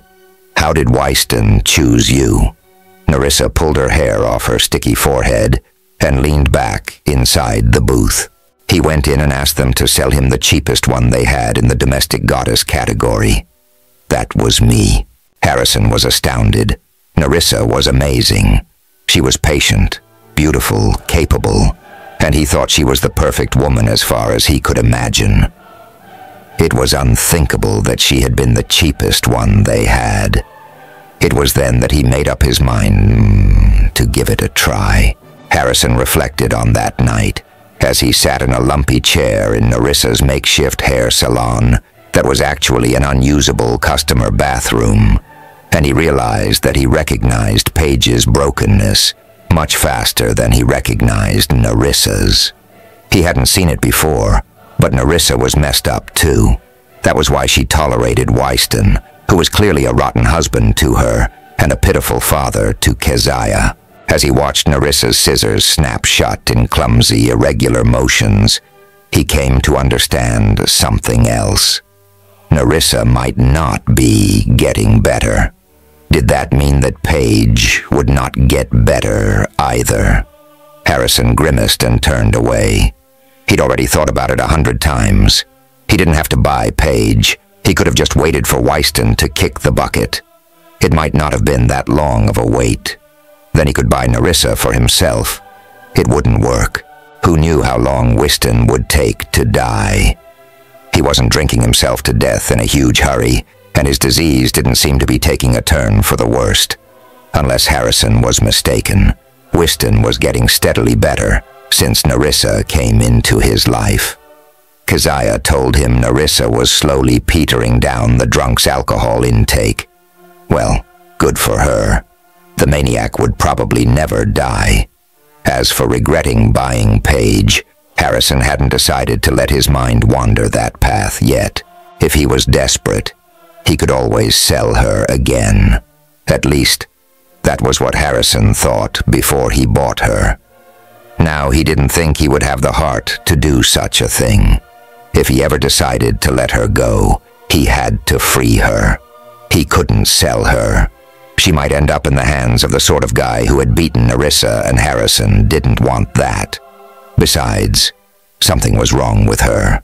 She sat in the hairdresser's chair that had stuffing sticking out between cracks in the broken vinyl and looked at herself in the faded mirror. With her hair gone, she looked like a cancer victim. Nerissa could give them a lot more money if she didn't spare Paige and cut off all her hair at the roots. Even though her appearance had been attacked heavily and she looked like a fairy doll before the doll maker put the hair on, she didn't seem to mind. She didn't cry. She didn't wince with each snip of the scissors. She didn't seem to feel anything. She got out of the chair and Harrison awkwardly handed her one of his toques. "You can wear this," he said. Paige reached out to take it from him, but her hand slipped and the hat fell on the floor. Harrison stooped to pick it up. When he stood upright, he put it directly on her head. "I don't want you to be cold on the way back home." Then he turned to the hairdresser. "Thanks, Narissa." She nodded and said, "I think I'll be able to get close to $3,000 for it the next time I go to the city." "When is that?" "Sometime next week. Transfer me the money when you get it." "Will do," she said. Then she turned away from them and wrapped the hair. Harrison put his arm around Paige's shoulders and led her out Wyston's back door. She shivered slightly as they came into the yard, where tiny snowflakes were coming down and settling on the heaps of abandoned appliances that Wyston stacked out there. Harrison suddenly grabbed one of her hands and shoved it in his coat pocket. "Didn't you buy gloves?" he asked, making an effort to keep the temper out of his voice. Paige breathed steam in the cold air. "Sorry. I was dumb. I thought it was spring and it wouldn't snow again.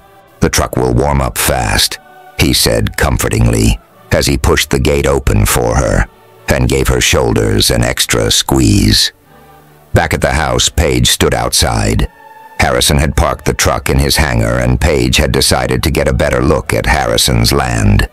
There was more than just a house, and she was curious to see what he had. When she told Harrison she wanted to look around, he laughed at her, reminded her the sun would set soon, and he gave her his scarf to tie around her neck. Then he went into the house to let her wander. So she wandered. Harrison's house was an L shape. The long part of the L was the front of the house, and the short part of the L was the back. The long part had the kitchen, dining room, great room, main bathroom, and a tiny wing off one side that had once been a conservatory. The back of the house was Harrison's bedroom and his spare room. He had a bathroom that, for some strange reason, had huge windows in it that matched the ones in the conservatory at the other end of the house. Paige stared at it. Non-hazy windows in the bathroom. That seemed like a serious breach in protocol. Anyone could see inside. But then again, they were in the middle of nowhere. There was no one to see anything. Paige's tower came up in the corner of the L. The grassy bit was what Harrison called the courtyard. Paige supposed that it had been a beautiful, well-cared-for garden, but now it was in shambles. At least, it didn't have old washers and dryers in it. Paige sighed. She was starting to be impressed by the strangest things. She walked up to a gazebo that stood in the corner opposite her tower. It was in pitiful disrepair, but it was pretty. That could be a good project for her, she thought as she circled it. She could fix it, but how? She was pretty sure the only reason she got assigned the category of domestic goddess was because... Here, Paige's mind hit a blank. Why was she in the domestic goddess category? She scraped the sides of her head and put her fingers up Harrison's toque in a vain effort to remember. The raw edges of her freshly cut hair felt unfamiliar to her fingers. Her mind was blank. She didn't remember signing the papers at Sleeping Beauty, Inc.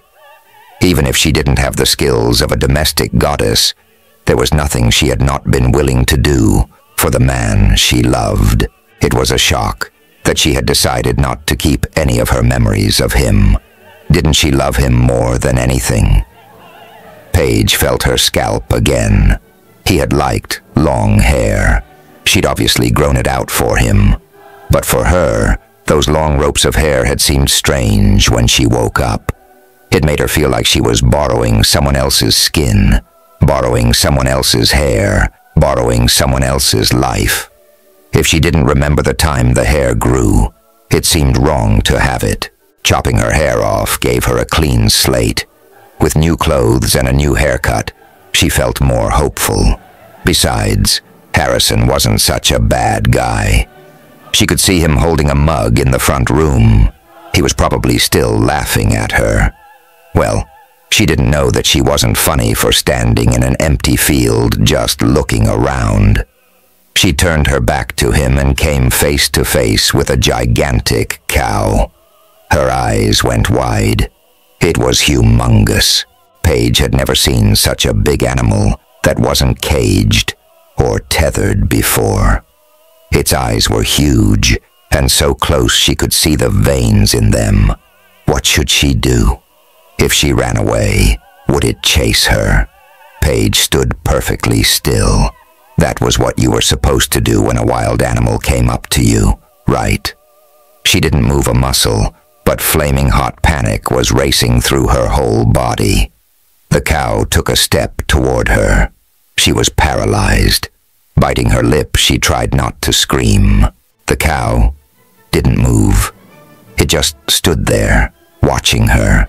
Minutes passed. It seemed to be sizing her up, but why? Cows were herbivores. Well, maybe it thought her yellow coat looked appetizing. Paige reached down and pulled up a pathetic little clump of dead grass out of the snow. The stalks weren't very long, and Paige had to reach far to get it close to the animal's mouth. Her heart pounded.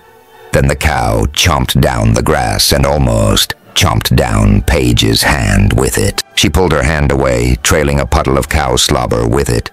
At that moment, Harrison came striding up with his hands in his pockets. He jumped on the spot, and the cow seemed so afraid of him that it took off at a dead run. Paige's shoulders fell. Harrison chuckled deeply. "Why was it scared of you and not me?" Paige demanded. Harrison caught his breath, but he was still unmistakably merry. "You stood still. All you needed to do was make one sudden movement, and it probably would have taken off." "How was I supposed to know that? You were so cute, trying to feed it." Harrison wiped away an imaginary tear. Then he pulled himself together and suddenly brought the indignant Paige into a hug.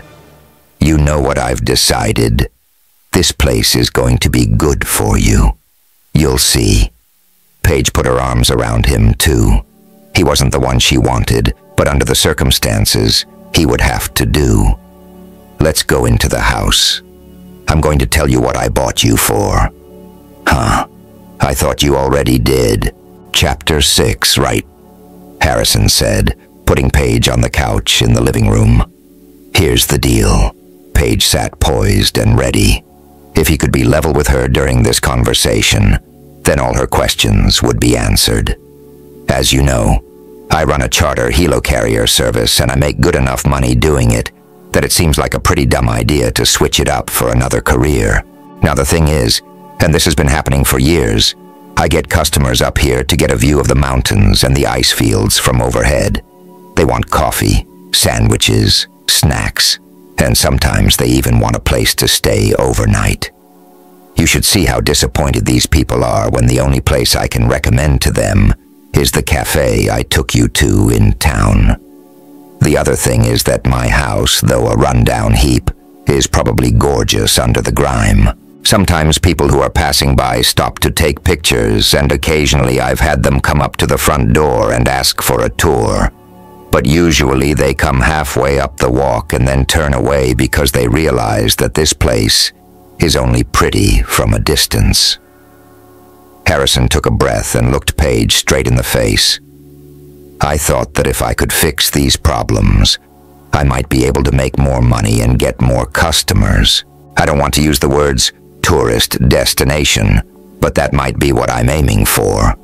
Paige gaped. Her eyes unconsciously flipped to a spot on the wall where the wallpaper was torn off, and she could see the drywall. "If we do well with the first few phases I have in mind, we might be able to make enough money to build cottages on the property and expand the house with bigger facilities." Harrison followed her eyes to the wreckage in front of her, and specifically to the spot where the wallpaper was peeling. "I know what you're thinking. It'll take forever, and it'll cost a fortune to even bring this room up to snuff. But I'm not kidding that this place could make money. If we work hard at this, we'll have enough to pay your debt by the end of the year, which is good, because your bank is demanding payment by then." Paige winced. "What happens if we can't pay the debt by then? If we're making steady payments, even if they aren't as much as the bank would like. They won't bother us too much, except that they'll still be charging us interest, so we'll have to pay more. And if we don't make any payments, they'll repossess you," he said shakily. Like saying so was about as much fun as choking on his own tongue. Paige didn't know exactly what that could mean, but she would bet the situation would be even less favorable working off her debt with the bank than if she had never been bought from Sleeping Beauty Inc. She sighed. Even without him throwing in that last tidbit, she didn't need any encouragement to help him. He was her owner. "Where do you want to start?" "With this room. I think we should scrap the whole living room concept and go for something closer to a dining room in a restaurant. I want to put a window seat in that bay window and as many tables and chairs as can fit comfortably." Paige could see what he was talking about. It could be a very charming room if they changed some things. Almost everything. With some work, this place could be the pretty little spot that becomes a couple's favorite place to run away to for the weekend, Harrison continued. Paige nodded. "Sounds like it will make more money than if I made you over." Harrison smiled. "Great. Let's start by going through the furniture and deciding what stays and what goes." Harrison and Paige's renovation project, take 1. "How can this thing be so heavy?" Paige gasped, trying to lift the massive tube that used to be the carpet in the living room. It felt like her shoulders were going to snap off.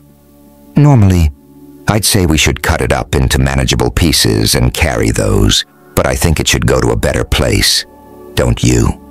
Don't the words, 'a better place,' normally mean the garbage?" Her fingers were slipping around the carpet. "Don't let it drop. Come on, Paige. Toughen up. I want it on the floor in my workshop in the hangar. We're going to use the workshop a lot during the renovations. You'll be happy it's there, so you can kneel on the carpet instead of bare cement." Paige groaned. Harrison let his side of the roll droop. "Okay. I'll tell you what. Once we get this out there, you can start ripping down the wallpaper in the living room." "What?" Paige asked breathlessly, dropping her side. Harrison paused and started tracing a little pattern on the backside of the carpet. "Well, I saw you eyeing it, and I saw you kind of snarl. You think the paper is really ugly, don't you?" Paige felt transparent. How could he have read her expression so easily? "You want to pull it down, don't you?" Paige knew he was baiting her, and with pretty pathetic bait at that. But what about it? He owned her. She had to do what he said, no matter what, and if he wanted her to let her rip down that hideous paper, who was she to argue with him? She heaved up the carpet and tried again with her second wind. Take 2. Whack, whack, whack. "Harrison!" Paige screamed and ran to the staircase of the tower, where all the noise was coming from. He was there with a sledgehammer in his hand, pounding on the wall with complete abandon. He had white dust on his cheeks, and the shoulders of his navy shirt were turning baby blue. "What are you doing?" Paige gasped in surprise. Harrison stopped beating the wall and turned around to greet her. "Hi. Isn't this a great idea? We don't need this whole casing to the stairwell. Don't you think it hides the beauty of the staircase? I've always thought it needed to go, and now is the perfect time to get rid of it." "But I thought we were starting with the living room? We haven't even finished taking out all the carpet yet." "True. But we should start with what inspires us, right? Like I let you work on the wallpaper. Right now, I want to get rid of this wall." He hit it again, and a sheet of drywall came loose. Paige stared at the ceiling doubtfully. "Are you planning on taking out the studs and everything?" "Probably. Why? Aren't you worried there might be a load bearer in there? What if you bring down the whole tower?" Harrison smirked. "I'm not going to take down the load bearer, honestly." He whacked one of the studs, and something above them let out a nervous reek. Paige shuddered.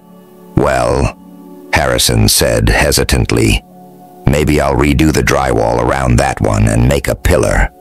"Good," Paige said, inching away. "I'll still be able to sleep up there tonight. Right, take 6. This stuff smells awful, Paige whined through her mask. Harrison pulled his mask down. You said you thought these armchairs were worth saving if only they were refinished. Well, I told you how to refinish them, and the first thing we need to do is get this granulated paint off. But the stripper doesn't even take all the paint off it because there's like 10 coats of paint on it. How many times was this piece of crap painted? They painted it white, orange, brown, and we haven't even found the wood yet. For all we know, this chair is made of paint. Don't be silly, Harrison said, completely undaunted. It's too heavy to be made of paint. Then metal, and then there'll be no pretty wood to uncover. This was a dumb idea. No, Harrison said cheerfully. It was a good idea, but if you're tired of doing this, you could go work in the conservatory. Paige shivered, tightened her mask, and got back to work, scraping the brown paint off the back of the chair. She'd rather work on the terrible chair than work in the conservatory. Harrison kept reassuring her that they would have a few warm months where it would be nice to work there. Paige remained unconvinced, because it wasn't just the temperature that sent her scrambling.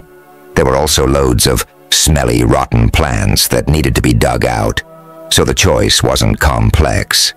Paige smiled, though. Harrison let her work on anything she wanted. It was just as well. There was no TV or regular web access or anything else to do. Take 11. Purple, Paige said, holding a color wheel up to the living room wall. Purple? Really? Harrison asked doubtfully. I know I said that I wanted the place to be romantic, but purple? I don't know if I can live in a house with purple walls. It's too girly, Paige supplied, choosing another color. What about cranberry then? But that's not very summery, and we will get most of our visitors in the summer, right? White, Harrison asked. Too boring, Paige hummed. Should we paper it again? Only if you take my advice and do the lavender brocade. Harrison took out his phone and pulled up one of the catalogs Paige had been leafing through earlier. He stopped at a page. Is this the one you were talking about? No. She flipped to another page and pointed. That one. Huh? Well, I like the pattern. I think that wallpaper is a pretty simple way to make this place look done up. But why, for the love of all that's holy, does it have to be purple? Paige fanned her color wheel, showing him all the colors in the world. If you don't like purple, what do you recommend? Green. Harrison chose a forest green. What do you think? I hate it. What about one of the black and white ones then? He said, showing her a wallpaper sample on his phone. They're prettier? Paige conceded. But I already went through the effort of scraping and sanding and staining and picking out new fabric for those miserable crap chairs, and if I could have just slapped another coat of white paint on them instead, then... Ah! Harrison pretend screamed. I get it. Stop. Not white, but not purple. A color that would impress rich people. Rich, Paige emphasized. Red. Yuck. Makes me think of pizza or a barn. Harrison turned the page and both of them stared at the screen. Light green? This green? They agreed. In a second, take 14. Paige, Harrison yelled. He had combed the house 3 times and he couldn't find her anywhere. He scowled. He knew she was hiding from him. Ever since he showed her his cordless power sander, with all the attachments, he hadn't been able to get it away from her. She had been on the hugest sanding binge. She had already sanded 4 picture frames, 2 side tables, and believe it or not, all the kitchen cabinets. Well, he'd had it. He could never find it when he wanted it, and whenever he did find it, it was only because he followed the soft humming the gadget made. He stopped and listened for the sound it made. He was positive he could hear something. It was up the tower. Slowly, he mounted the steps and went up. Paige's door was open, so he stuck his head around the corner. He expected to find her doing some other ludicrous project. But instead, the room was empty. The sound was coming from the bathroom. Harrison grimaced. He didn't want to approach Paige when she was in the bathroom. Then the humming stopped, and Harrison heard Paige singing. Harrison was about to turn away, thinking he had imagined that she was bathing. But when he saw the bathroom door was open a crack, he changed his mind about leaving. After all, who would be stupid enough to leave the bathroom door open if they were naked? She was probably in there doing some reno project that he hadn't given her permission to do. Well, he was going to confront her about it. He swung open the door and there was Paige, wrapped in a towel with one foot up on the sink. Harrison was gobsmacked. Embarrassed to his ears, he was about to turn away, but Paige was quite collected and asked, "What do you need?" "Sorry," Harrison said, still quite red. "I was looking for my... I heard a noise up here, so I thought that you'd squirreled away my..." Paige turned on her electric razor. Harrison felt sick. That was the noise he had heard. He had caught her shaving her legs. "Yeah, sorry, I'll go now," he said, pulling the door shut when suddenly he saw his yellow sander on the floor of the bathroom. To be exact, it wasn't on the floor. It was sitting neatly on a folded towel on the floor with a string tied to the handle of the sander and the other end tied to the towel rack. Harrison stooped to pick it up. "What is this?" he asked, his voice accusing. "Your sander," Paige supplied, biting her lip. "Clearly, I mean, why is it tied to the towel rack? It isn't a dog." "Well, I thought it might get away." Intermission. "Has that money from Narissa come in yet?" Paige asked, knocking on the door to Harrison's bedroom. He came out and shut the door behind him. "Yep, she finally transferred it." "What took her so long? Didn't she know that we spent all our money on stuff for the house and we've been eating cardboard boxes?" Harrison rolled up a piece of paper he was holding and whacked Paige in the forehead with it. "Hey, don't talk about Narissa like that. I'm sure it just took her a while to arrange things with her buyer, or maybe she needed to find a new buyer." Paige rolled her eyes. Harrison's outburst was only the tip of the Narissa iceberg. When the power tools were silent, he spoke of her endlessly. "You know what's great about Narissa? Narissa makes the best, or Paige's favorite. Let's call Narissa. I bet she knows how we can solve this." Paige knew Harrison didn't mean to be tiresome. Actually, he wanted to keep his affection for Narissa quiet, since she was a married woman. But he failed miserably. Part of the problem was that Harrison wasn't used to having his every word listened to. He was used to being alone and saying whatever was on his mind out loud.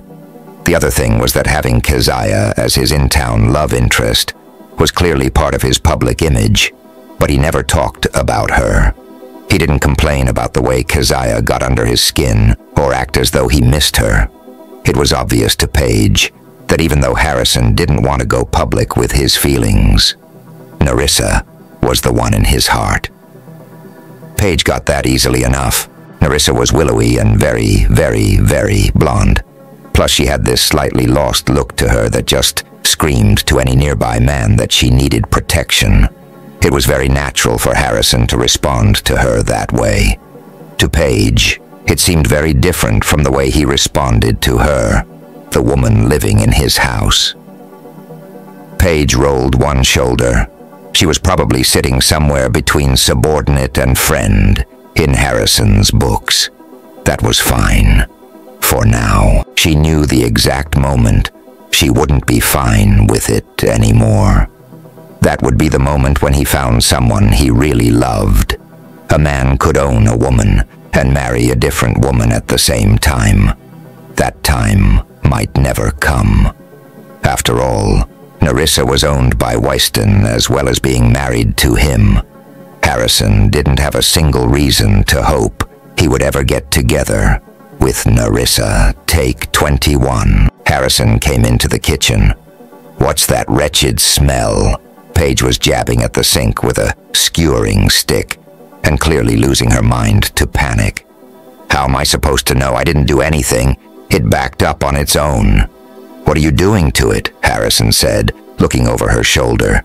Well, what else am I supposed to do? The guck won't stop coming out. You could try a plunger. A what? Paige gasped. The water level in the sink was rising. Step aside, Rose Red. I've got this. Paige jumped back and Harrison jammed the plunger into the sink, completely saving Paige's day. She came up behind him and looked sideways into the sink. It was bubbling and the water was draining. Thanks, Paige said, grateful he had known what to do. What have you been running down the sink anyway? He asked, but the look on his face was good-natured. Paige smiled and put her hand on his shoulder. Who are you blaming for what? I just got here. The question should be, what have you been running down the sink? Whatever. Use this the next time it happens, Harrison said, turning away from her to rinse off the plunger. It wasn't very much like a knight wiping blood off his sword, but Paige was just as grateful. Take 23. We should get the wrought iron patio set, Paige argued. But the table is so small, Harrison argued back. Yes, but we could put it in the gazebo in the summer, Paige whispered in his ear. Harrison perked up. Huh, he said, squashing his shivering ear into his shoulder. I hadn't thought too much about the gazebo. If we're going to do that, we should make an effort to make the garden better. How's your green thumb? I don't have 3 thumbs, Paige replied. Never gardened before? Well, I never hung wallpaper before, and I did it. I never refinished furniture before, and I did it. That isn't what bothers me. I honestly wouldn't mind gardening, if only it weren't so cold outside. I'm not used to it. Harrison seemed to rethink his suggestion.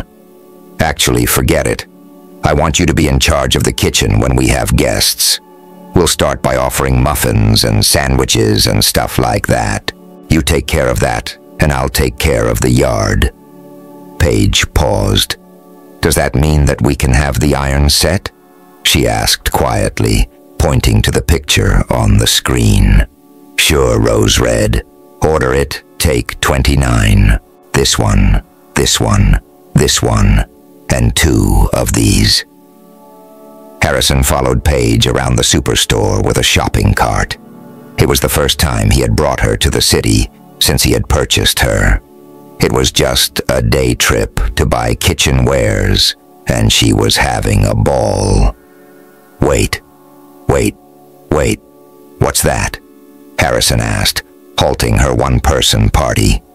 Which one? That, he said, lifting out a yellow floppy rubbery thing. A muffin tin. A muffin tin? How so? It looks like a tent tarp that melted in the sun. You're so negative, Paige exclaimed. Look, you take this little tool and you can reshape the cup. So, you can make muffins in the shop of squares, diamonds, or hearts. How about circles? Harrison asked dryly. It does that too. Isn't it amazing? Harrison yawned. He thought it was adorable that she was so excited over heart-shaped muffins, but he had to keep that to himself. He'd never seen a woman so easily pleased. If someone showed that contraption to Keziah, she would have snorted her coffee up her nose and grouched, saying it was a waste of time. Narissa would have smiled patiently and moved on. Unlike them, Paige was happy and the muffin mold didn't cost much. Harrison hoped it worked well for her. She tossed something that looked like a syringe in the cart, and Harrison scooped it out to see what it was.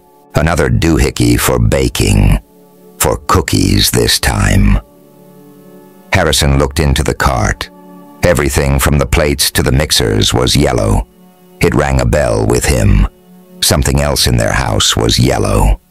Paige, Harrison said, grabbing her by the elbow and pulling her up to his chest, so she had to look straight into his eyes. I just noticed something about your shopping habits, and I wanted to ask you a question. Shoot, Paige said, glancing at his hand curled around her upper arm. Did you buy all your kitchenwares to match the power sander? Paige offered him a half-smile.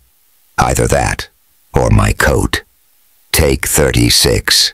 So, Harrison, Paige said, stretching her legs out over one of his as they sat on the window seat in the living room he had just finished. Now that we've finished the living room and the kitchen, I was thinking about what you said about guests staying over. What room were you planning on renovating for them? I wasn't planning on renovating anything, Harrison said, casually resting his hand on her stockinged foot.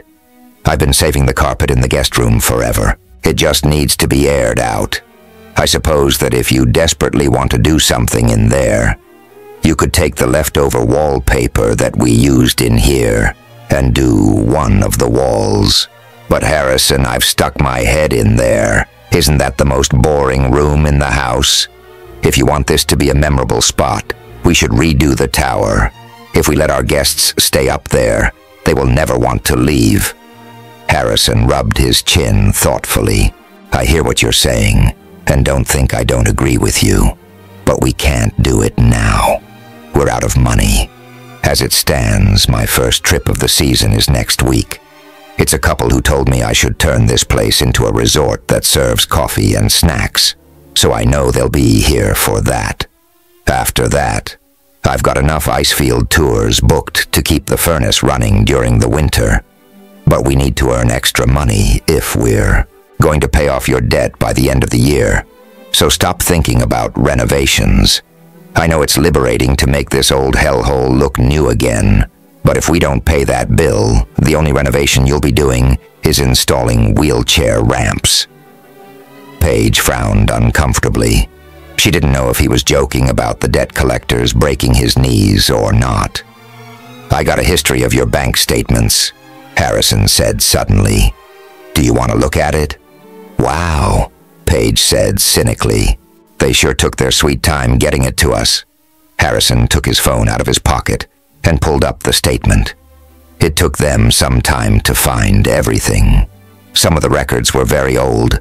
Apparently, they've already changed systems twice since then. Paige took the phone away from him and scanned through the dates until she found what she was looking for. Then she said, "Okay, this is the day before I lost my memory." Harrison peeked over her shoulder and commented, "And the next day someone deposited $1.3 million into your account. Do you know what that was for? Do you mind me asking? It shouldn't bother you. I sold myself. The original contract was for 10 months. Harrison whistled. That's a lot of money for 10 months. Paige smiled and looked distant. You know, at that time, the money meant absolutely nothing to me. I didn't care about the money, and yet I made the buyer raise the amount over and over and over again. Paige absently withdrew her legs from Harrison's knees and tucked them under her. He let go of her and his chin lowered an inch. After that, I naturally didn't spend any money at all until the contract was over 10 months later. Then the withdrawal activity looks pretty normal. See, I was paying my bills, but because I earned so much interest in those 9 months, I hardly touched the principal. Now, as we get closer to the time that I sold myself to Sleeping Beauty Inc., it looks like I was traveling a lot, and my balance goes down accordingly. Harrison leaned in closer. Now, Paige said, wetting her lower lip, we get to the day before I had my memory wiped. I withdrew all my money, took my whole overdraft, and maxed all my credit cards. Why the heck did I do that? How much does it cost to have your memory wiped? Harrison shrugged his shoulders. I don't know, but I bet it doesn't cost $1.5 million. I thought the price of getting your mind wiped was pretty equivalent to getting a facelift. Paige sighed. We'll have to research it. Can you think of a logical reason why you got your brain wiped? She nodded. Does it have anything to do with the guy you sold yourself to? She looked down to evade Harrison's gaze. "It has everything to do with the guy I sold myself to." Chapter 7. Harrison took the empty picnic supplies out of the chocker and put them in the cab of his truck. It was late, and the sun had just dipped behind the mountains. A mystic twilight hung in the air as the first stars came into view. The air felt so clean, and the world so fresh. It had been a great day. He had his first flight of the season. The couple he took over the ice fields had booked another flight at the end of the season, and for that trip, they were planning to spend a night at the house.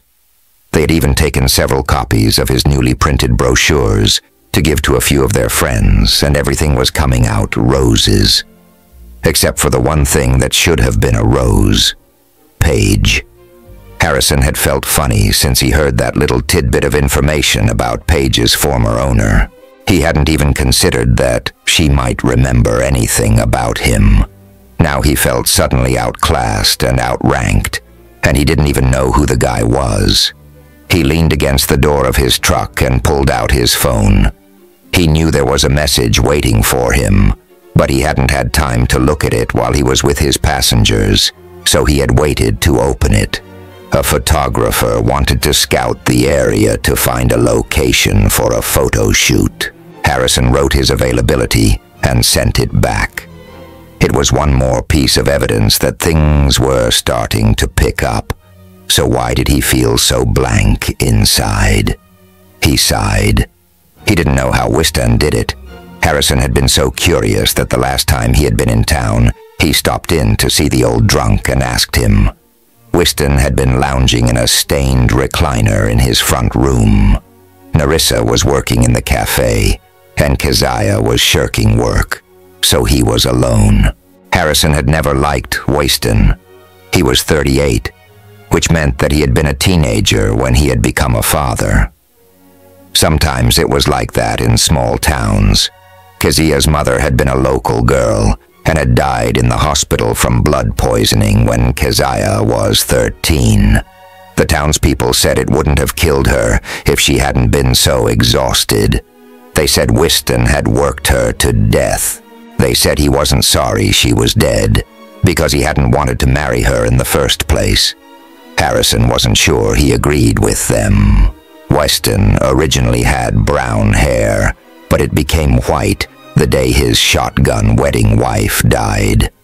Now the man half sat, half lied in his recliner, sucked on a beer, and watched boxing on TV. He hadn't shaved in days, and his white stubble made him look even older. He barely glanced at Harrison as he came in. Harrison took a seat on the couch behind Wystan and waited for the old man to tell him to get out. At least, that was what he thought Wystan would do. Maybe Wystan would be a trifle less hostile, since it was well known that Harrison had a girl living with him, which meant that Harrison couldn't be poaching either his daughter or his wife. Harrison wasn't sure how much time passed before Wystan abruptly turned off the TV and, without turning around, asked, "You want something?" It was hard for Harrison to describe exactly how uncomfortable he felt, but Wystan was the only person he could think of to ask, so he plowed ahead, even though he thought he was stupid. "How did you ask your wife to marry you?" Wystan snorted and emptied his beer bottle. "I never asked a woman to marry me. The first one came begging after I knocked her up, and the second one just said it like it was a fact. Like, 'You're with me, you marry me.' She was funny, like, 'It doesn't cost you anything.'" Wearily, Harrison shook his head and left. He shouldn't have expected anything more eloquent or useful from Wystan. The trouble was that Harrison wanted to move to the next level with Paige. After all the time they had spent together, he wanted to be with her. But how? How could he approach her and convince her of his sincerity? He couldn't just go up to her and say, "You, me, now we're a couple," like a caveman, and haul her off to his room over his shoulder. Instead, what he was faced with was worse. No matter what he did, or how awkward and stupid he was. Or even if she didn't like him even a little bit, she wouldn't refuse him. The bracelet around her wrist guaranteed it. He wanted to set her free and ask her out for real, but that wasn't possible either. If he set her free, there was immediate backlash. For starters, he needed her to help him earn the money to pay back her debt. If he didn't get it, he would be on the hook for it. The second problem was that she would probably turn around and sell herself again. She'd already done it twice, so what would stop her from doing it a third time? He couldn't let her sell herself again. He was planning to ask Whiston how he managed to fumble through that tunnel with Narissa, but it didn't seem like Whiston did anything other than follow her lead. Harrison wished Paige would take the lead. When Harrison came out of the hangar at home, he saw her through the window, working in the kitchen. Something was steaming in a pot. Her cheeks were rosy as she stirred and added things to the boil. He watched her as she washed her hands and took things from the fridge. How could he not love her? As it happened, Harrison didn't get a chance to tell Paige how he felt before their biggest customer arrived. It wasn't that there weren't chances. Harrison stupidly let them slip through his fingers. Like on the night he arrived home after his first flight. He snuck up behind her in the kitchen and put his hands over her eyes from behind. She screamed slightly and put her hands in his. He had a single moment when he thought of kissing the back of her neck. But he just stood frozen for the second that the opportunity was there, and before he knew it, she was laughing and turning around to face him. Then he thought of kissing her mouth, but she was already shaking her head and moving back toward her boiling pot. After that, Harrison couldn't stop thinking about her neck.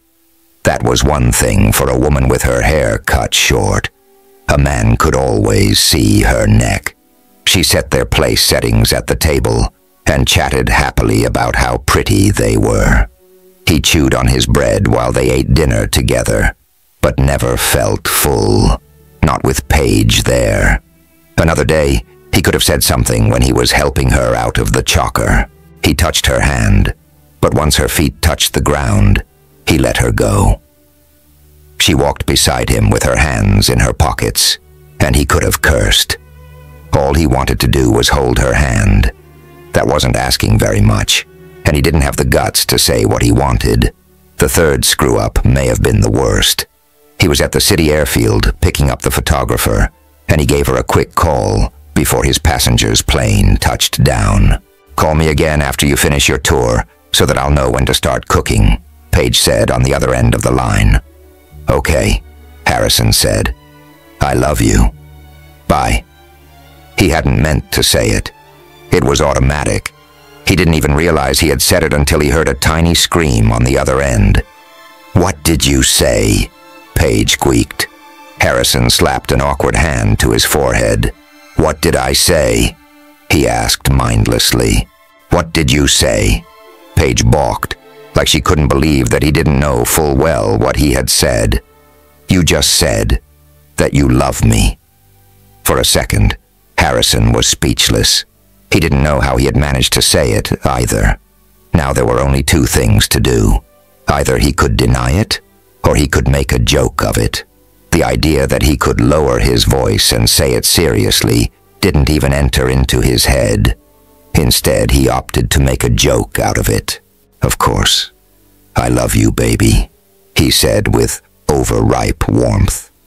"Huh?" He wasn't sure if he was making it less awkward or not. "You're my rosy-posy girl, the girl who wears my bracelet, right?" Harrison flinched. He shouldn't have mentioned the bracelet. He heard her pause. "Yours to command," she replied somewhat icily. "Remember to call me. Bye." She hung up and Harrison banged his forehead on the door of his chocker. "Excuse me, are you Harrison Fox?" Someone behind him questioned. Harrison turned around to see a well-dressed man with a lackey in tow. The photographer had a long face and hair so black it almost looked blue. "Sorry," Harrison said, righting himself and taking off his sunglasses. "I'm Harrison, and I'll be your pilot." "Great. I'm Fallon. Can I lose this guy, or do we need him to haul my stuff?" "If you want him, we can have him, and if you don't, he can go. If we're going to do a 3-day tour, we can accommodate both of you at our inn." Harrison swallowed a lump in his throat as he said those words. If he had to give beds to both the photographer and his man, then Paige would have to sleep with him. "You can go," Fallon promptly dismissed, speaking to his lackey. "You can have the time off, and I'll meet you back here when I'm finished scoping the wilds." The nondescript guy ducked his head appreciatively and disappeared down the airstrip. Harrison sighed inwardly. He didn't get much time to fantasize about where Paige would have to sleep if they had 2 guests who needed 2 rooms to themselves in a 3-bedroom house. Harrison helped Fallon into the front seat and then stowed the man's luggage. "Ready?" Harrison asked, getting into place. When Paige first saw Fallon, she thought she was in serious trouble. She had to cook for a sophisticated man who looked like that. He was probably used to eating exotic, amazing things, like pickled eels and deviled oysters. Not only did she not know how to make food like that, but ingredients were scarce in the prairies. Ever since it became illegal to eat beef, possible meals had been seriously curtailed. She feared she wouldn't be able to make anything good enough for him. She prepared grilled acorn squash with Parmesan cheese, fried mushrooms, and garlic bread. She felt lucky when she saw him eat with relish. "Very good," he praised, as though he truly appreciated her efforts. He sat back in his chair and admired the room Harrison and Paige had worked so hard to make beautiful. "I've always wanted to film in this part of the world, but every time I investigated the logistics, I was told I would have to live in a trailer. I guess those people didn't know about your inn, and I don't know why not. This place is charming." "This is the first year we've offered accommodations," Harrison said easily. Paige thought Harrison was just the right amount of friendly to this photographer. He was neither too eager to please him, nor too passive. "Do you think you could put up a spoiled model and 2 staffers?" Fallon asked. Harrison had been smiling at Paige, but when his guest asked him a question, he carefully turned his attention toward him. Fallon continued, "If I find a good location, I'll need you to put up at least 3 other people. My model, his stylist, and my assistant. Do you think you would be able to find beds for all of us?" "Right now, we've only got 2 rooms available. The room you're staying in and our tower. And there's nothing else nearby?" "Not really. It doesn't matter where my assistant and I sleep. We could sleep on foam mattresses on the floor if we need to, but the stylist and the princess..." "Ahem. I mean, the prince will need actual beds. Is that possible?" Harrison pursed his lips. "Perhaps. It will be cramped. You've already seen quite a lot of the land from your flight here. Did you perhaps see a spot to shoot that will suit you already?" "Yes, but aren't you even a little bit curious as to who my model is when I so openly insult him?" Harrison and Paige laughed in unison. "We're not too curious about the celebrity scene," Harrison explained. Paige nodded. "Yeah, we're way too busy." Fallon smiled, enjoying their companionship. "You know, I think in all my travels, you 2 are one of the happiest couples I have ever met." Both of them abruptly stopped laughing. Fallon's gaze shifted between them. "You're not brother and sister, are you?" Harrison glanced at Paige while she held her breath. It wasn't her place to answer now. She stayed silent while he said, "No, it's just that we're not exactly a couple." "That's a shame. You 2 would make a wonderful couple. Here's a picture of the model I'd bring with me if I decide to shoot our commercial here." He pulled out his phone and brought up a picture, which he projected onto the wall. An image of an extremely handsome blonde man came up.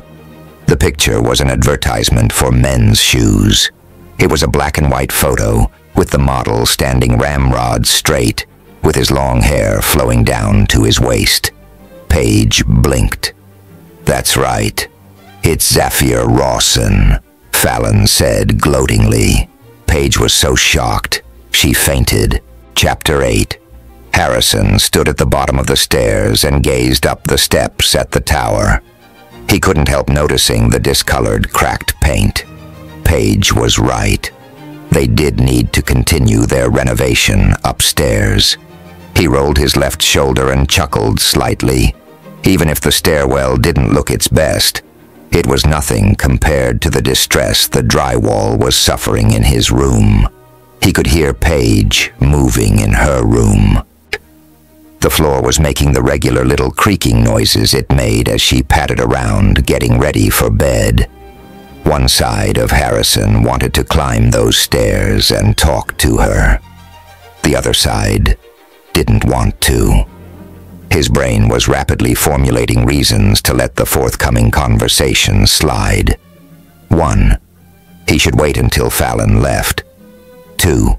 It didn't matter who owned her before. 3. Hearing her story probably wouldn't change anything. He was being stupid. Harrison uncrossed his arms and started up the steps. When he got to the door, he hesitated briefly, but then gathering his courage, he knocked a crisp little knock. Running away wouldn't make the situation better. Whatever he felt, he needed to know what the situation was before the guy showed up at his doorstep. Paige called for him to come in. He opened the door and saw her. She had just emerged from the bathroom. She was folding a black towel and wearing a pair of oversized men's pajamas. Well, oversized on her. He recognized the pair. It was a set of his he had given her weeks ago that he told her were okay to tear into rags. He was about to say something about it when he realized that she was wearing something he had worn for so many years. They were practically a part of him. Suddenly, he was happy she hadn't thrown them away. "Can I close the door?" he asked wearily. Paige nodded and sat down on the corner of the bed. Harrison took a deep breath and said, "I take it you know this Zafir Rawson guy. Was he your former owner?" She nodded again and knotted the towel in her hands. "Uh-huh. Would you like to tell me a bit more about that?" Paige bit her lip. "How much do you want to know?" That was the question of the hour. Harrison frowned and took the towel from her hands so that he would have something to knot to relieve the tension, as much as possible. "Really?" "Yeah. Why not? It wouldn't matter if there wasn't a possibility that he would show up here. Since there is, I'd like to be prepared. I've known him since I was 15, she explained, her voice dry. My family lived in a cottage on Zafir's family's property. My father and brother were hired to help care for their trees. Zafir had long since moved out, but he was around from time to time.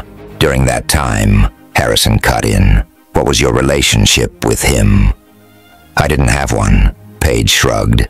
He was the son of the house and I was less than a servant. I had a crush on him, Paige grudgingly admitted. So, how did he happen to buy you? It was pathetic, but I was still trying to catch his eye when I was 22. Then one day, I did.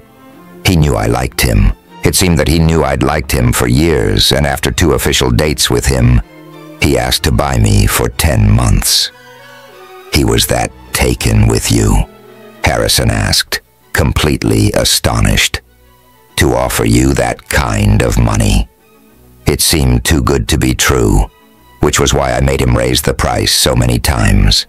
Other than that, all I remember is being so lovesick over him I was sometimes literally ill. In the end, I couldn't refuse him. Harrison didn't reply. He could only deduce that since she fell on the floor after just hearing his name, she must still be harboring feelings for Zafir. I don't have any idea what happened that made me want to forget the time I spent with him, Paige continued. From the bank statements, It's clear that our arrangement didn't go beyond 10 months. That's all I know. You know you still love him, Harrison said, betraying not even an ounce of what he felt. Paige dropped her head and said quietly, I guess I do. Well, I'd like to make it clear that any request he makes of you beyond what is expected of a hostess will be looked down on by me. I don't want to catch you lingering by his side. Other than a polite greeting, I want you to forget you ever knew him. Do you think you'll be able to do that? Paige shook her head miserably. You don't know what he's like. He'll probably insist that I stay with him the whole time, and because he's so rich and powerful, and the whole focus of their visit here, you'll probably be forced to comply with anything he wants. Like hell I will, Harrison fairly shouted. Do you think one spoiled pretty boy can hurt this business I've built up? Even if this place isn't as successful as I hope this year, the worst thing that could happen is that I would have your knees broken, Paige supplied. He scowled at her. Look, she said, if things go badly, you could always rent me out to get the $20,000 we need to pay my debt off. That would be the fairest thing. After all, it's not your debt, Paige said stiffly. She had been racking her brains for weeks, trying to figure out how she could help Harrison pay that debt if they didn't make enough money during the summer. Renting herself out was the only thing she could think of. For a second, Harrison looked like he was going to strangle her with the towel he was knotting. You think I'd do that to you? Paige dropped her shoulders. Well, what do you suggest? She asked limply. I don't want anything to happen to you. Harrison bent his lips into the most unpleasant sneer.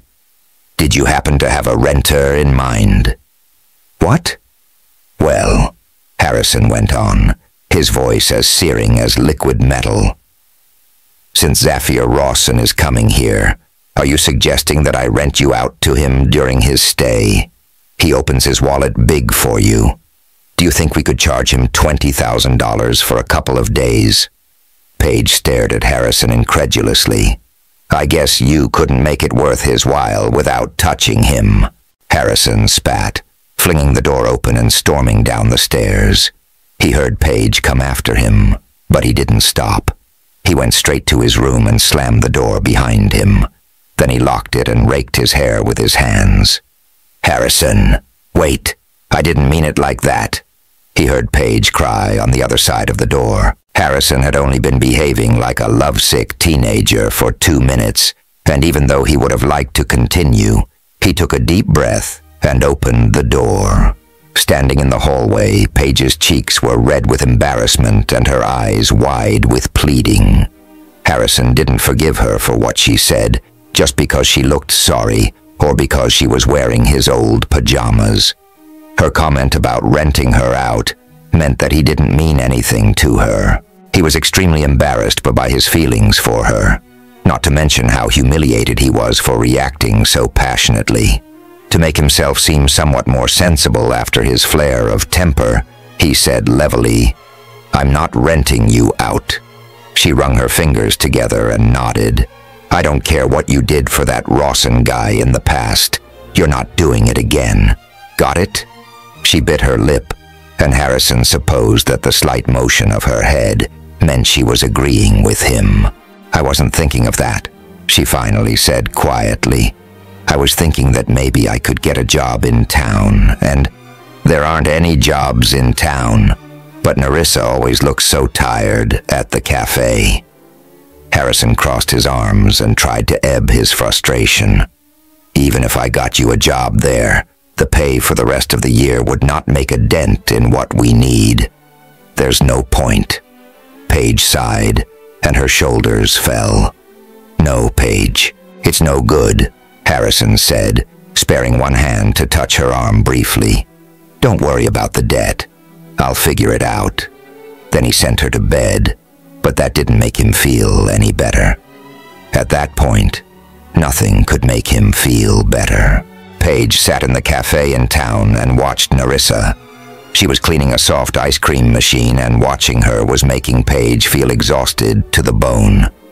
The cafe was empty except for the two of them and the sound of Narissa's squeaking, scrubbing tools. Paige was taking a break sponsored by Harrison. He didn't usually leave her in the cafe to rest while he loaded supplies, but that was how things were rolling since the night she mentioned to him that he ought to rent her out. Paige didn't mean it the way he imagined. He clearly hadn't read his Sleeping Beauty handbook.